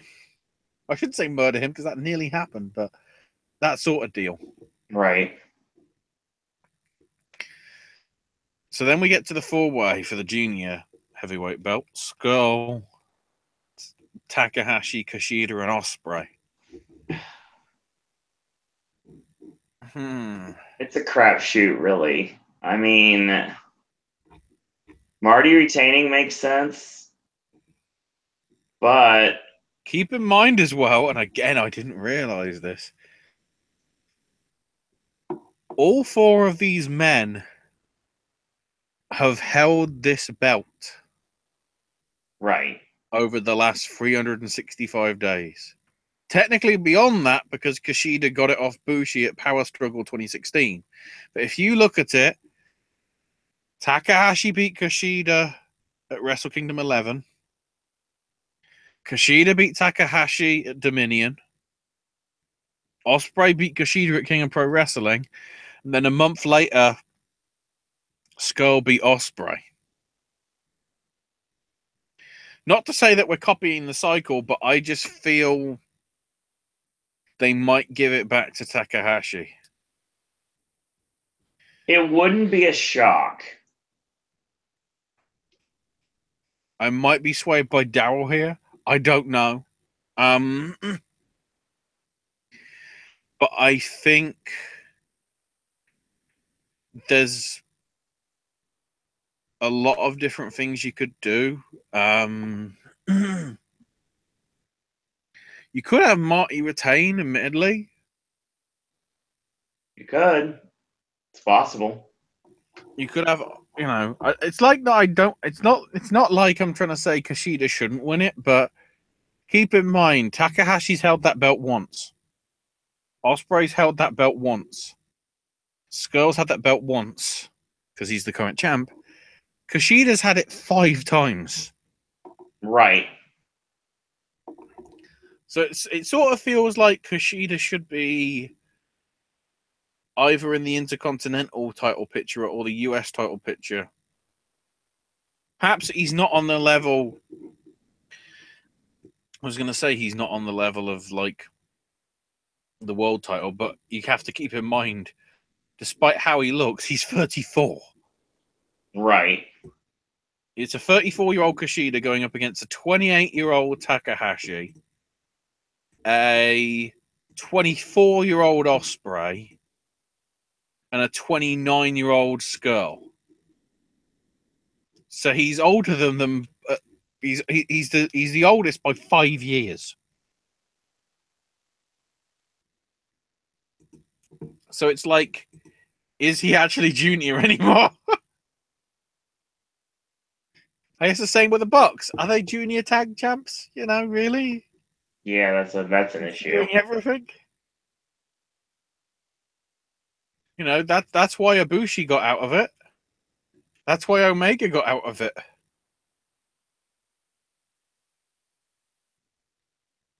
They felt it was time to move up, and it's sort of getting to that point with Kushida. It sort of feels like he should be up for one of the slightly higher echelon titles than this. So my pick is Takahashi. Just because the way they have been building it, if you've been watching the promos that they've been doing with the English subtitles, he really does have a way of doing the right stuff to get over.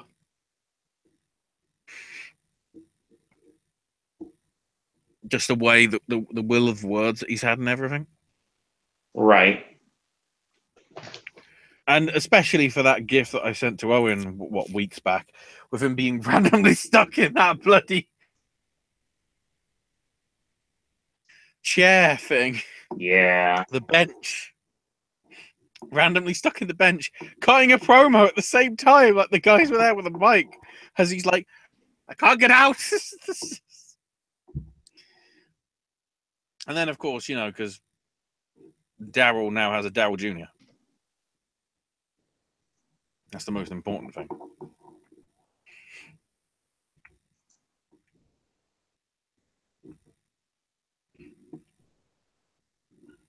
But I feel that's what it is, probably. Makes sense.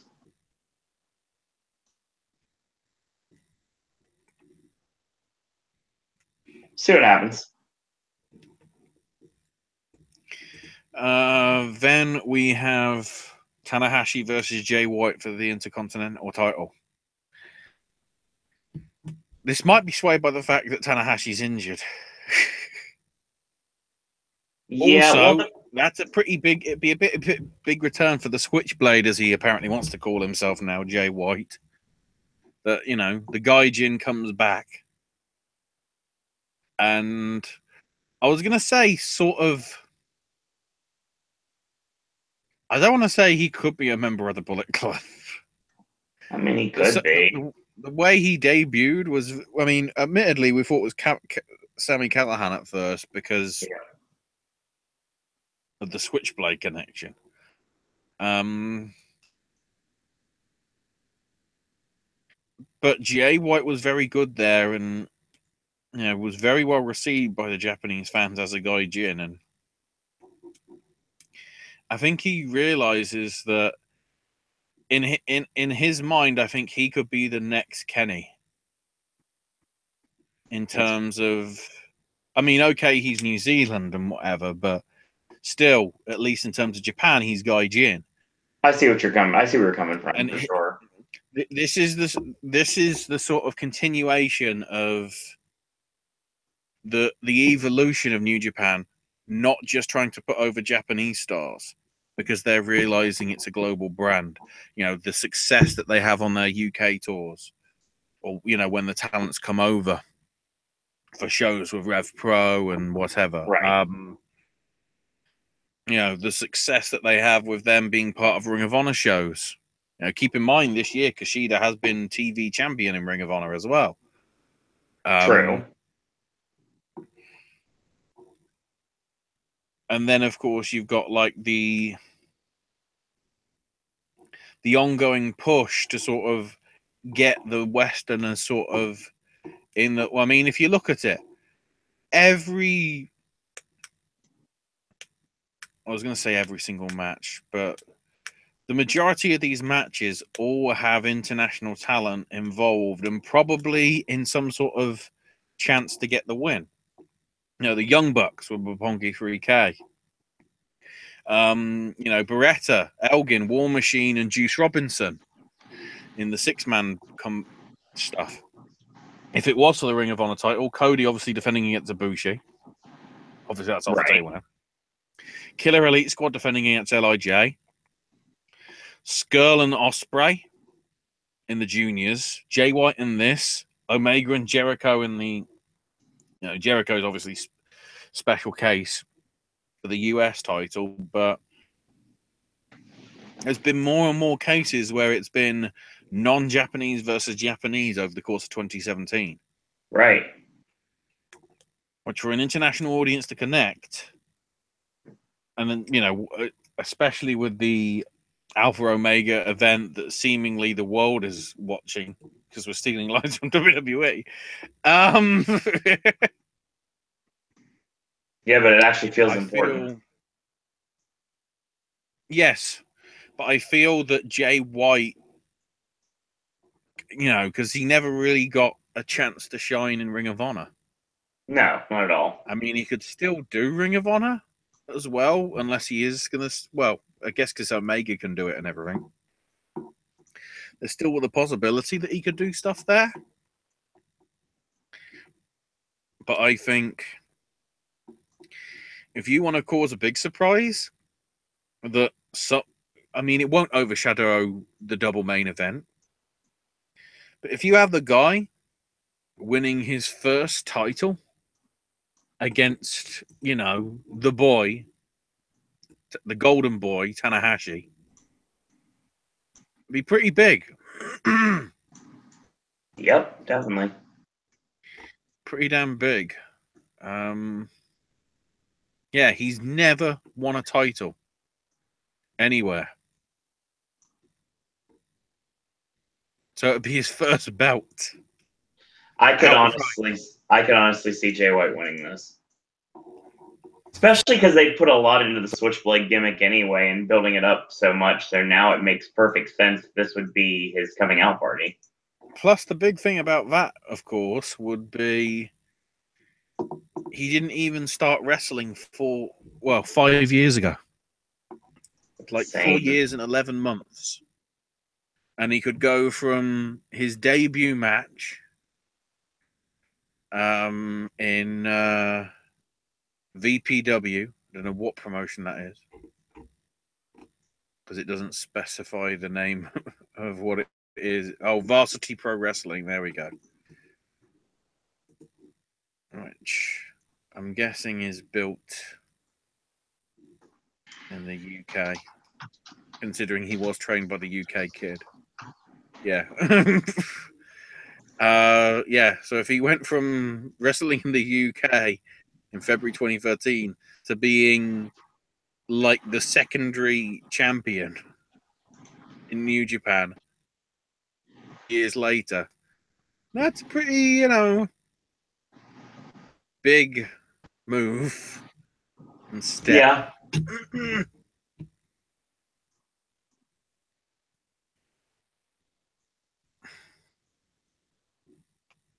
Especially as well, as I say, because Tanahashi's injured.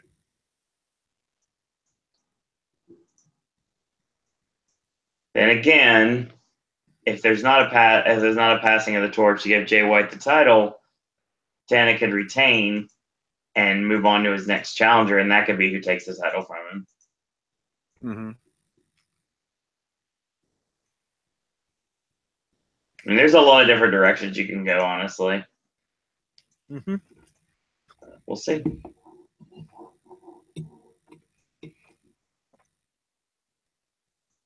So then Canada. Yeah, good Lord. So many different directions to go with this. I mean, I wouldn't be shocked if Jericho took the title. Not even close. I wouldn't be shocked if Omega just retains. I wouldn't be shocked if this goes for Broadway. Considering how brutal the angles have been, at least in terms of, Omega not being able to do anything. Right? Because he got caught off guard by the original promo and then viciously beaten down after, the Hurricane Hall show last week. Right.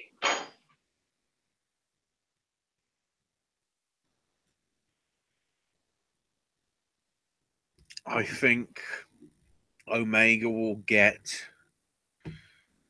his, say revenge or whatever, but because even in that press conference brawl, you'd have to argue that Jericho won it because he flipped a fucking table on top of it.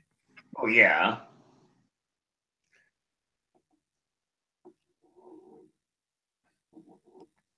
I see what you mean.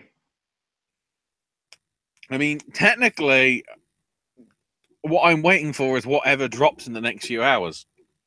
Because Wrestling Observer have got an interview with Monsieur Omega. Oh, nice. Although it has already started. Because the press is already starting. Sports Illustrated did an article. Omega's said that he wants it to be a wake-up call to both New Japan and WWE, and hopes that it will lead to more crossover between the companies for the sake of good business. And claims the match will evoke a new kind of emotion from people watching. He also made some very interesting comments regarding Nakamura as well in it, saying, quote, "I'm happy for the response that Nakamura is getting, of course, and all of us in New Japan knew when he left that he was going to get over with the charisma that he's got. But when I see him in there, it's hard for me to say he's done anything compelling in ring since he's been there, which is a shame. It will take the one right story and the one right moment, and then people will be captivated by everything that he does. And right now, he hasn't had that." And in a separate interview, on Yahoo Japan, by the looks of it,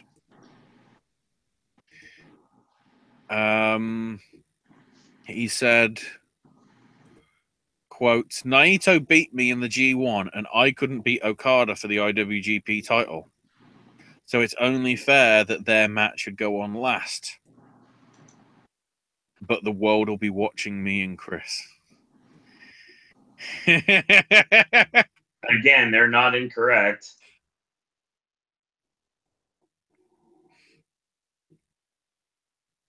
And there has been, now is it in English? There's also an interview with Yardo regarding his friendship and connections with Jericho and Omega.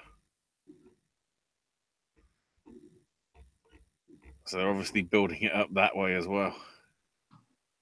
Should be interesting.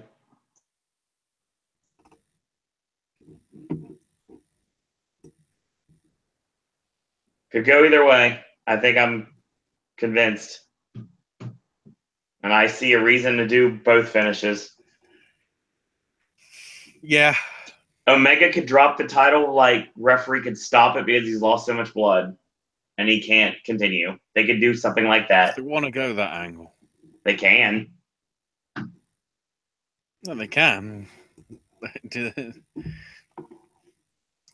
Because my my problem is this is gonna.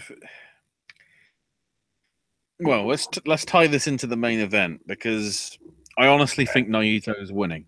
Oh, I've been saying since day one he's winning But the title. the issue I fear is once again Naito. You know, okay, the last time it was at Wrestle Kingdom, it got overshadowed because the match that should have been on last wasn't put on last.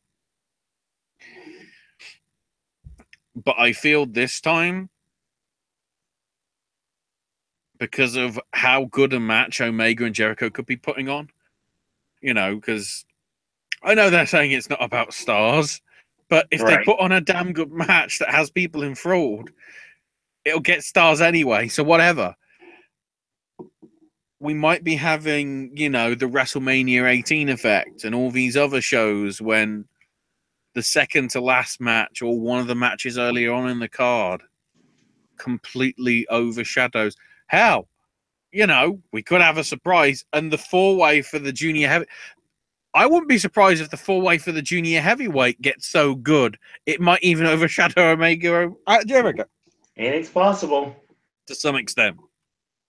Those last four matches, sorry, Suzuki and Goto and everybody before, those last four matches look just as strong as last year's four, which, if you remember, from bottom to top was Omega Okada, Naito Tanahashi, Goto Shibata, and Takahashi Kushida.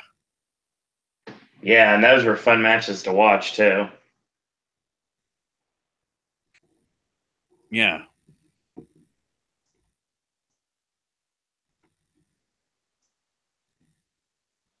Perfect sense. We'll see what happens. I mean, Naito winning the title makes perfect sense to me.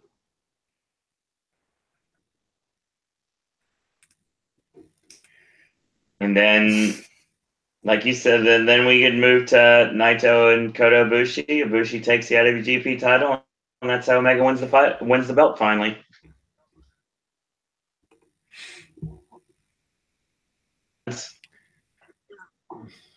Yeah. All I can say is I don't see clean I honestly finishes. think it could be I think it could be the other way around, because if we're going on the fact that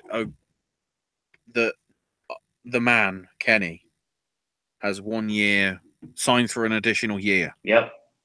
With his contract, which all signs seems to point to. I honestly see I can see Omega possibly winning against Okada at Long Beach and pulling the trigger there. Right. Then again, they could do it on either one of the shows. Oh, of course. But I think I've already figured out how it's going to go down. Because of the pushes and everything, Ibushi wins G1. That's a possibility. 2018. That's a good possibility. And then whoever it may be, let's hope it's Omega. Ibushi beats whoever at Wrestle Kingdom 13. And if it's Omega, that can be like the passing of the torch sort of thing. And then he goes to wherever he goes. Right. I'd have thought by then WWE is going to be wanting a shit ton of money. Because I honestly think that's why Jericho's gone. Because partly he's saying, Vince, sign this fucker. Don't matter how much money you've got, sign him. He is that big of an asset. Yeah. He really is. Yeah. No, but I partly feel that's the reason he's gone. As well. It wouldn't shock me. It's basically Jericho scouting.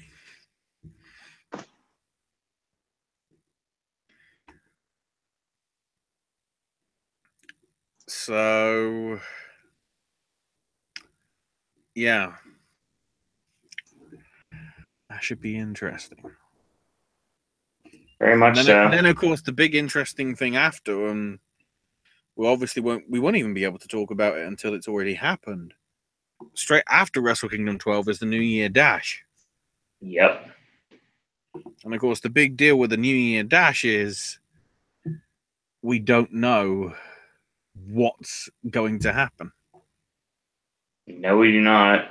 It's basically the equivalent of, your Mystery Vortex for PWG or what's the other promotion where they don't, I'm trying to remember. There's another one where they don't. I guess Progress did it with unboxing last year for their Christmas event, where they didn't announce the card until very last minute. Well, I guess they announced it when people actually got to see the matches and everything. So it could be that sort of deal. I don't know.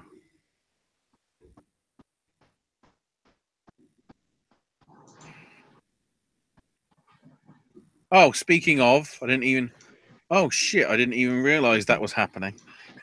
That wasn't in my notes. Thank you for reminding me of it. Because lo and behold, guess what's happening this weekend?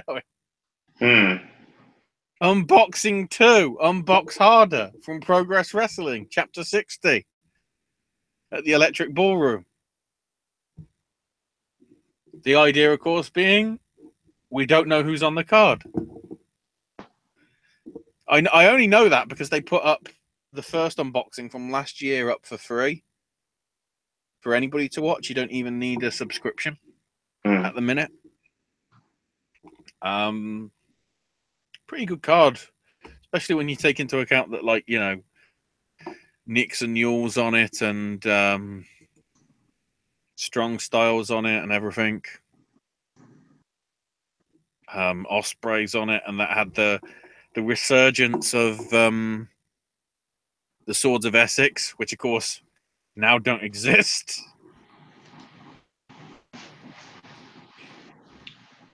So yeah, I guess this is where we could tie into the indie stuff, considering that's happening this week. I didn't realize that. I should have realized, because that always seems to be the tradition from Progress. So that's happening Saturday afternoon. I guess because they're realizing, you know, people might want to travel and everything.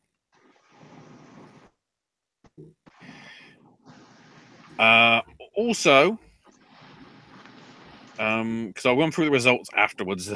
I'll just run through the upcoming events first. So Saturday evening, Southside are doing seasons beatings at St Neots up in Nottinghamshire. On this one, we've got Ligero and Connors defending the tag titles against JBH of Kip Sabian and Damian Dunn. Haley Ray defends the Southside title against the debuting Zia Brookside, replacing the out of action Soraya Knight. Chris Tyler takes on El Phantasmo. Eddie Edwards now faces Sean Custon because BT Gunn is either out injured or not in the thing. Bram and Blake go one-on-one. That was supposed to be a triple threat with Roy Knight, but Roy Knight had to drop out. Stevie Boy is facing Ricky Knight Jr., who's replacing Spud. The Spud replacement, I'm guessing, is because of the E. And he can't do the show, I'd have thought. Even though we haven't seen him, and they keep saying that he's going to show up. And then we got the 8-person Feast or Fired match. Harrison Bourne, Big Grizzly, Brady Phillips, Shax, Lucas Archer, Alex Gracie, Visage, and White Tiger. There are limited tickets available, maybe, by the time you hear this, if you are catching us on archive. So, you know, best to keep an eye on Southside's Facebook page for details on that. This Friday, we've got AIW's Rules of the World. The show will be featuring an appearance from Psycho Sid. Apparently, I don't think he's actually wrestling on the show. The match is confirmed so far for the card. There's a 4-way with M-Dog, Matt Cross, Gringo Loco, Candice LeRae, and Laredo Kid. An 8-man tag with the production team facing No Consequences. Eddie Kingston one-on-one with Hot Sauce Tracy Williams. To Infinity and Beyond of Cheech and Colin Delaney have issued an open challenge for the tag title, so we'll have to see who that is. Ethan Page versus Dominic Guarini. Filthy Tom Lawler versus Lewis Linden. And then the Intense title up for grabs with Joey Janela versus Jimmy Jacobs. And the Absolute title with Nick Gage defending against former champ Tim Donst. Who knows? This Saturday, CWF Mid-Atlantic has their Battlecade X8 show from their usual home of the Mid-Atlantic Sportatorium in Gibsonville, North Carolina.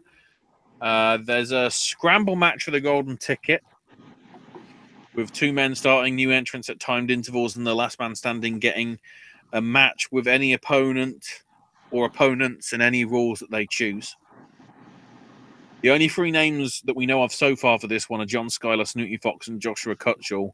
The others are being announced tomorrow, Thursday, depending when you're listening to this, the 28th, and Friday the 29th before the show on the Saturday. For the Rising Generation League title, we've got Dirty Daddy defending against Mike Mars. There's 2 grudge matches with Kane Justice versus Nick Richards and Brad Attitude versus Chet Sterling.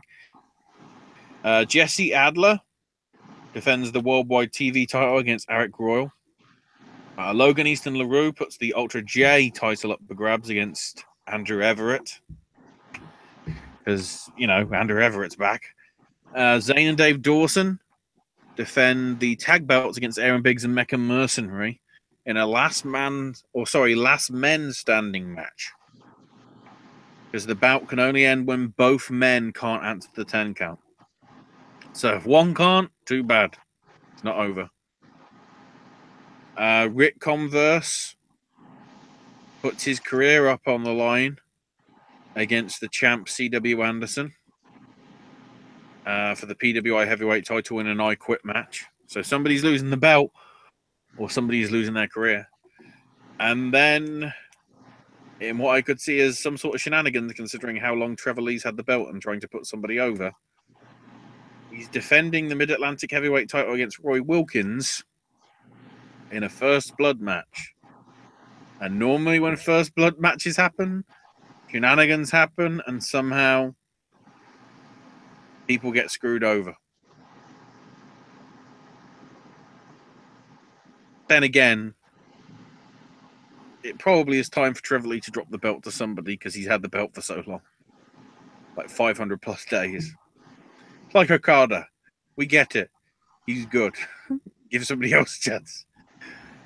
Also on Saturday, AAW's Windy City Classic. Bourbon Street in Marinette Park, Illinois. The matches so far are a fatal four-way with Penta, AR Fox, Joey Janela, and Teddy Hart. I guess if he's out of prison. Do we know if he's out? I don't even know. Zachary Wentz and Desmond Xavier take on Shane Strickland and Keith Lee. Sean Waltman and Paco take on Connor Braxton and Jake Something. ACH one-on-one with Matt Riddle. OVE or OI4K or whatever the hell we're calling them, the Chris Brothers and Sammy Callahan, take on Myron Reed, Stephen Wolf, and Trey Miguel. In a Bourbon Street fight, it'll be David Starr versus Eddie Kingston. The besties in the world defend the tag belts against Kurt Stallion and Brew Baker. And then the AAW heavyweight title up for grabs as Ray Phoenix defends against Jeff Cobb, replacing Elgin because of the Elgin stuff.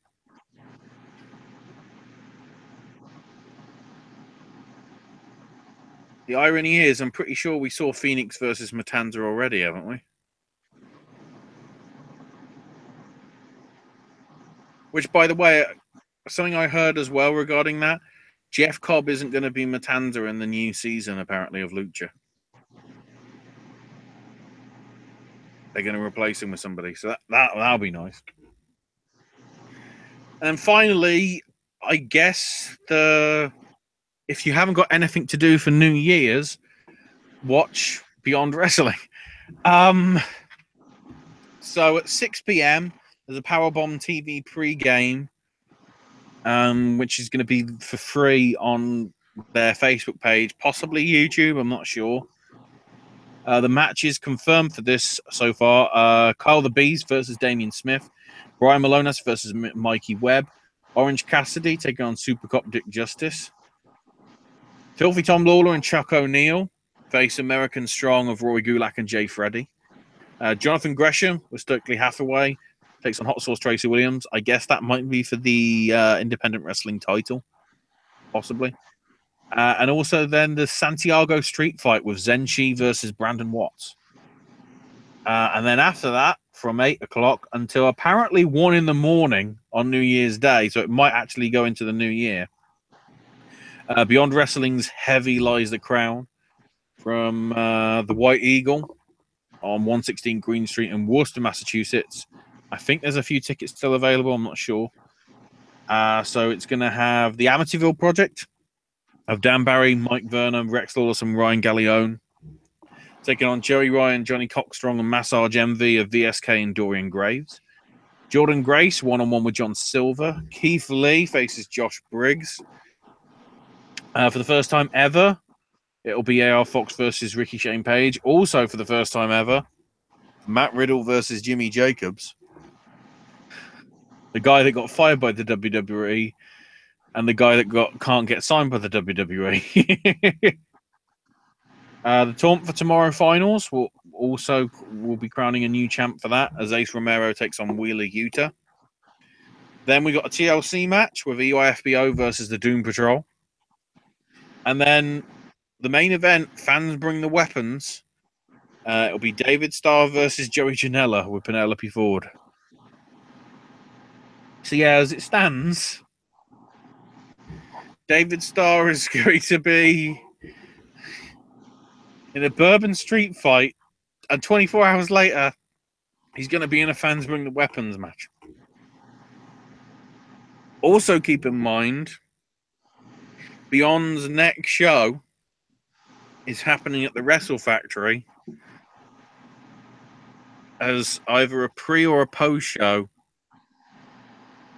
to either go before or go alongside NXT TakeOver in Philly. And there's a lot of people thinking that's either the Beyond show or the Shikara show that happens then will be when David Starr faces Mike Quackenbush.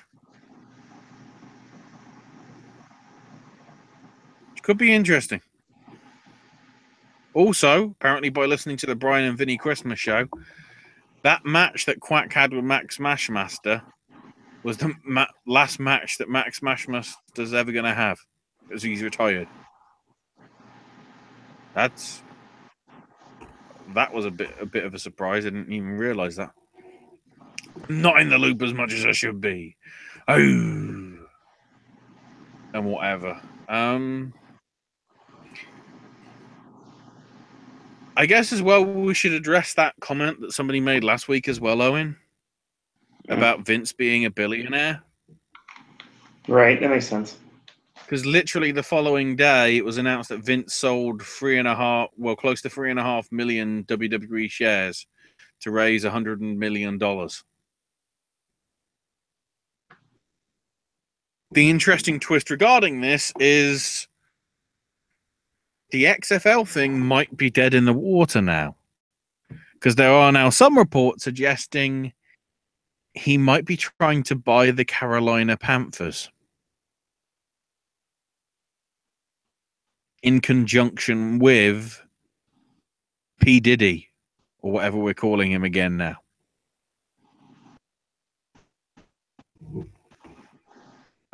So let's see how that goes. And I think have we still got NFL games left? Season? Need to double check. I think we have. Please go to week 17. Have we got NFL tables? Because I'm just looking to see whether Carolina are actually in the playoffs or whether they're rubbish. Okay, they're they're 11-4 with the New Orleans Saints. Oh God, that could really pit. If he owns the Panthers and bloody Vince goes to New Orleans for WrestleMania, oh, that could be a big old boo. So there's the certainly by the looks of it, in terms of the record, they are easily in. They're going to be in the playoffs no matter what, because with an 11-4 record, by the looks of it, they're going to be, even if they don't qualify by winning or not doing as good a result as the Saints do, they'll get in as like one of the wild card teams or whatever. Because I'm just wondering, because obviously it would make sense for Vince to announce whether he's buying the Panthers after they're knocked out of the competition.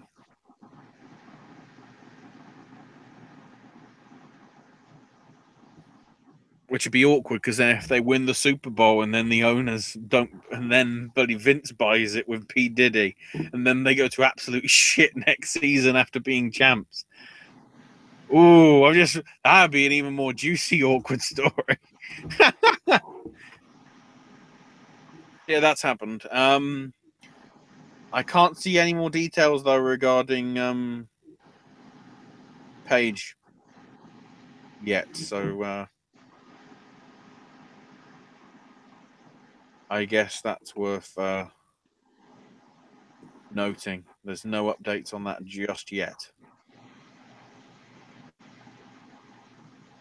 but we'll see. Oh, I guess they have announced that the show right before the Royal Rumble will now be having Brock Lesnar defending the Universal title against Kane.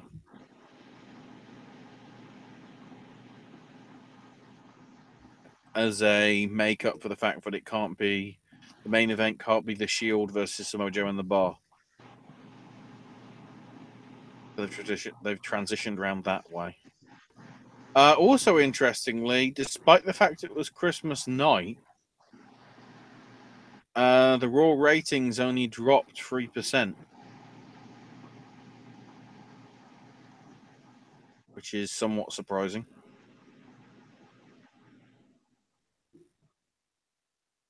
Although there was a big first to second hour drop, so I guess they gave up after as soon as the commercials came on, they gave up, maybe.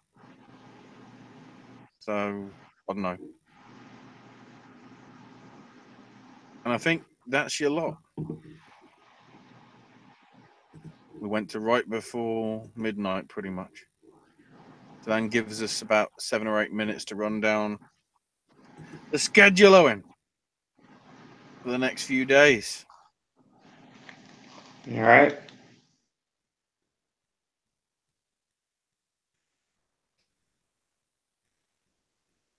So I'm guessing we've got AJ movie reviews coming later in the week, maybe? Yeah, we've got something, and a review is coming up this weekend that is probably going to turn a lot of heads. I'm not going to elaborate. I'm just going to say it's something that made my jaw drop when he told me about it. Okay, you're telling me that off air. I certainly am. AJ reviews The Disaster Artist. AJ reviews I, Tonya, and various other films are going to be on this video as well, coming up later this week. Versus is actually taking the weekend off because we have 3 days of nothing but AJ's movie reviews this weekend. And also Sunday. And then Sunday, we go right into our Popcast to bring in the new year properly. Obviously, it's going to be several hours before, but we're going to be doing our Golden Globes predictions. And then coming up the next couple of weeks, we'll be doing our official all-category Oscar predictions.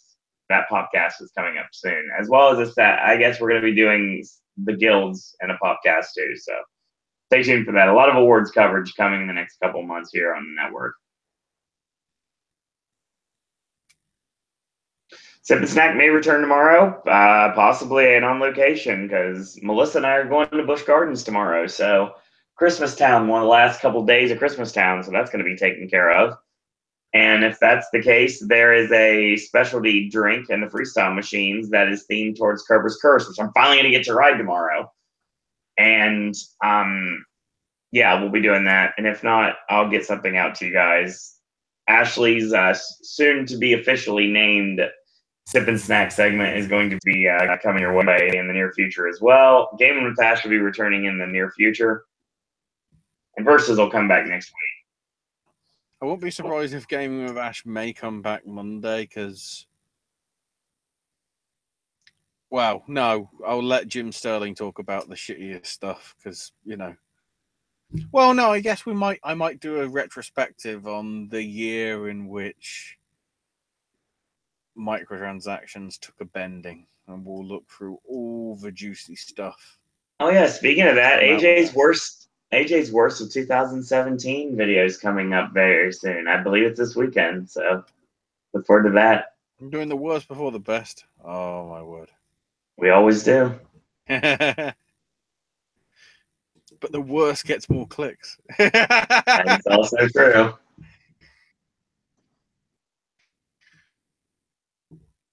So then, I'm guessing, are we good for Monday? No, Monday. Yeah, we should be. I don't see a reason why not. What am I doing? Yeah, we should be good for Monday. I don't see anything that's going to change that unless something drastic comes up. Brock's on, and we're going to start building actually towards the Rumble, considering it'll be 4 weeks before. Yep. And everything. And then next Wednesday, we'll see. Not likely. I'll put it that way. It's not likely. There might be a Wednesday show. It's looking more like there won't be, because instead, I guess we'll just leave it for 2 weeks. Or I could, might not be. I might be too exhausted to. I guess I could do sort of just an indie one. Because the advantage, I guess, for that would be there isn't any UFC that week. Or all I'd be covering is the results from pay-per-view this weekend. The only thing that may end up happening, like we are, as long as nothing changes, we should be going live on Sunday morning. Well, that too.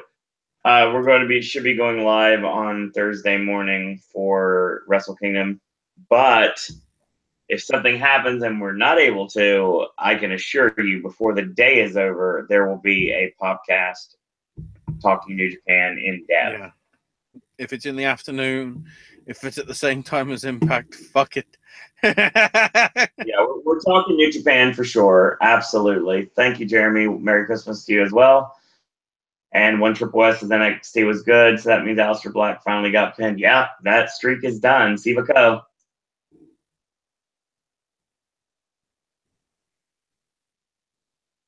So, yeah. Lots of things coming up in the near future. I've been working a lot, which is good. Like I said, I'll be at Busch Gardens. We're going to Busch Gardens tonight. I still have movies to watch. Still waiting for certain things to come here. So we'll see what happens when we get to that. And I'm going to say this now, and I'll say this on the Wrestling Popcast of all things. We're doing something different this year for the award ceremony. We're doing it wrestling style. So at the end of the award shows, we're going to do Popcasts afterwards. That'll be fun. Which could be interesting, even for the. Does that mean the following Sunday for the Globes? And that means as soon as the Globes finishes up, we're going to go live and talk about what we just saw.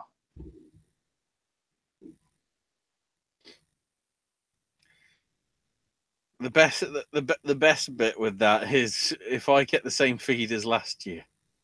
Oh yeah. 15 seconds. Applause, please. Applause. Please do applause. Applause. Oh, I really hope.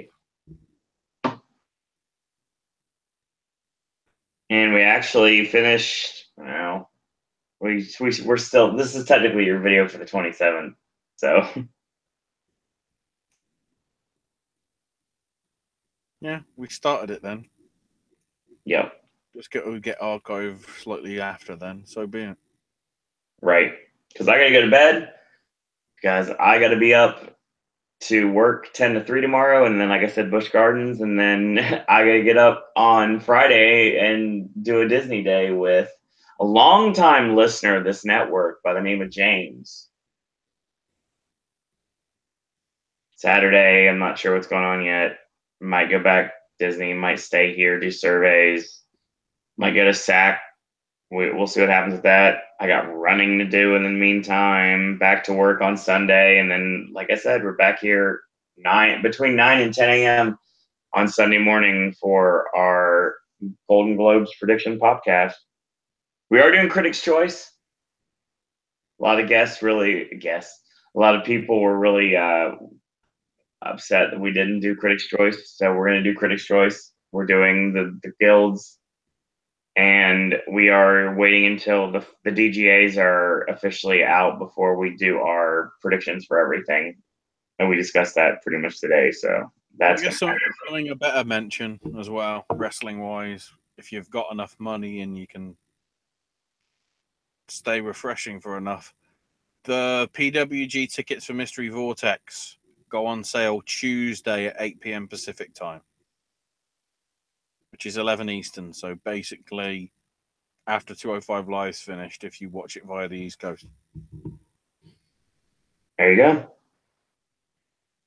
Might as well mention that because by the time next week they'll be sold. Well, they'll be sold out within like 5 minutes, probably, considering how it usually goes, and especially because they haven't had a show in a month or so. Right. On that note, I think we're done. Mm-hmm. So we want to thank everyone for joining. Oh, hold on. Do I still think One Triple West says, do I think that Aleister Black and Pete Dunne can happen? Absolutely.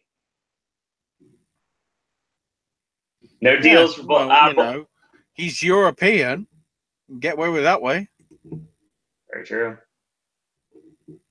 Bullet Club merch. Right now, Hot Topic has a deal going on saying if you buy one T-shirt, you get one half off. So that's located in the actual store itself. That's how I got all my Joey Ryan and Candice LeRae merch, and I got the Marty Scurll Raglan and the Cody 2020 and the Alpha Club shirt. So I walked out of Hot Topic the other day with 6 shirts. Also, while I remember, I need socks still, and I'm probably going to buy the pants very soon to run in. I just remember WWN put out some stuff. They've announced Sabre Jr. versus Darby Allin for the Evolve 98 show on January 13th as well. Some other stuff as well. There's the other thing as well. There's different sales happening every day on WWNlive.com. So I don't know what it's a countdown to New Year, so it's a different sale every time. Trying to find out what it is.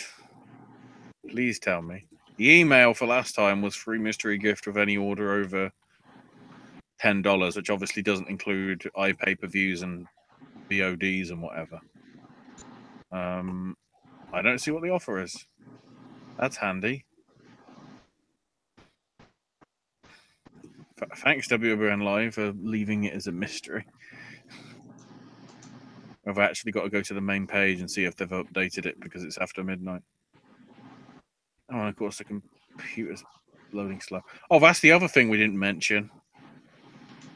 WWN is doing its own on-demand service again now, isn't it? Club WWN, I think they're calling it. There you go. From what I remember, it's $9.99 a month. Where have you heard that before? Everywhere now. You get 24/7 unlimited access to a load of like Evolve, Shine, DGUSA, FIP style battle shows. If you sign up before January 31st, you get the first month for free. They're also offering you 50% off live iPay-per-views. Which means if you want to watch it live, it'll only cost you $5 rather than 10, and for the VOD it'll be $7.50 instead of 15. So it's basically a loyalty bonus sort of thing. And then if you do have the club membership, those shows will be available for you to watch within 2 weeks, or roughly about 2 weeks after they've aired as a live show, which you'll be getting. And apparently you'll also be getting points for all the money you spend on their shop, which can be redeemed for iPay-per-views and Blu-rays and whatever, and also surprise perks too, which obviously I don't know what they are, otherwise it wouldn't be that good a surprise and whatever. But yeah, I guess you've got to go to WWN Live every day to see what their deal is in terms of their sale, because apparently I can't find it on here. All right. Thanks, WWN. You're not. Oh, hang on. Then it just quickly flashed up and it disappeared. Okay, all the FIP DVDs are $3. Not bad, considering there's like some CM Punk stuff, I think, from the FIP days. But nothing dramatically brilliant, especially the modern day FIP. It's very much sort of like indie-esque. So, Right. either way. So that's going to be your show. Ashley, where can we find you on social media?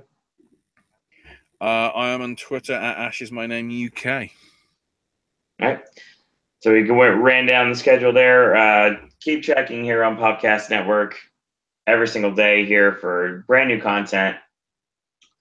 Follow me on Twitter at Suro and Disney. Follow the network at Popcast Network. Check out our Facebook fan page at Popcast Network. And thanks everyone for joining us, whether live or in archive. And as always, in a world where there are a billion wrestling podcasts, we're very pleased that once more this evening you've chosen a Popcast. I want to thank everyone for watching. Thanks everyone for listening. And until tomorrow, boys and girls, that's all we got to say about that. Happy New Year! I think, what, Happy New Rusev? What? Pretty much.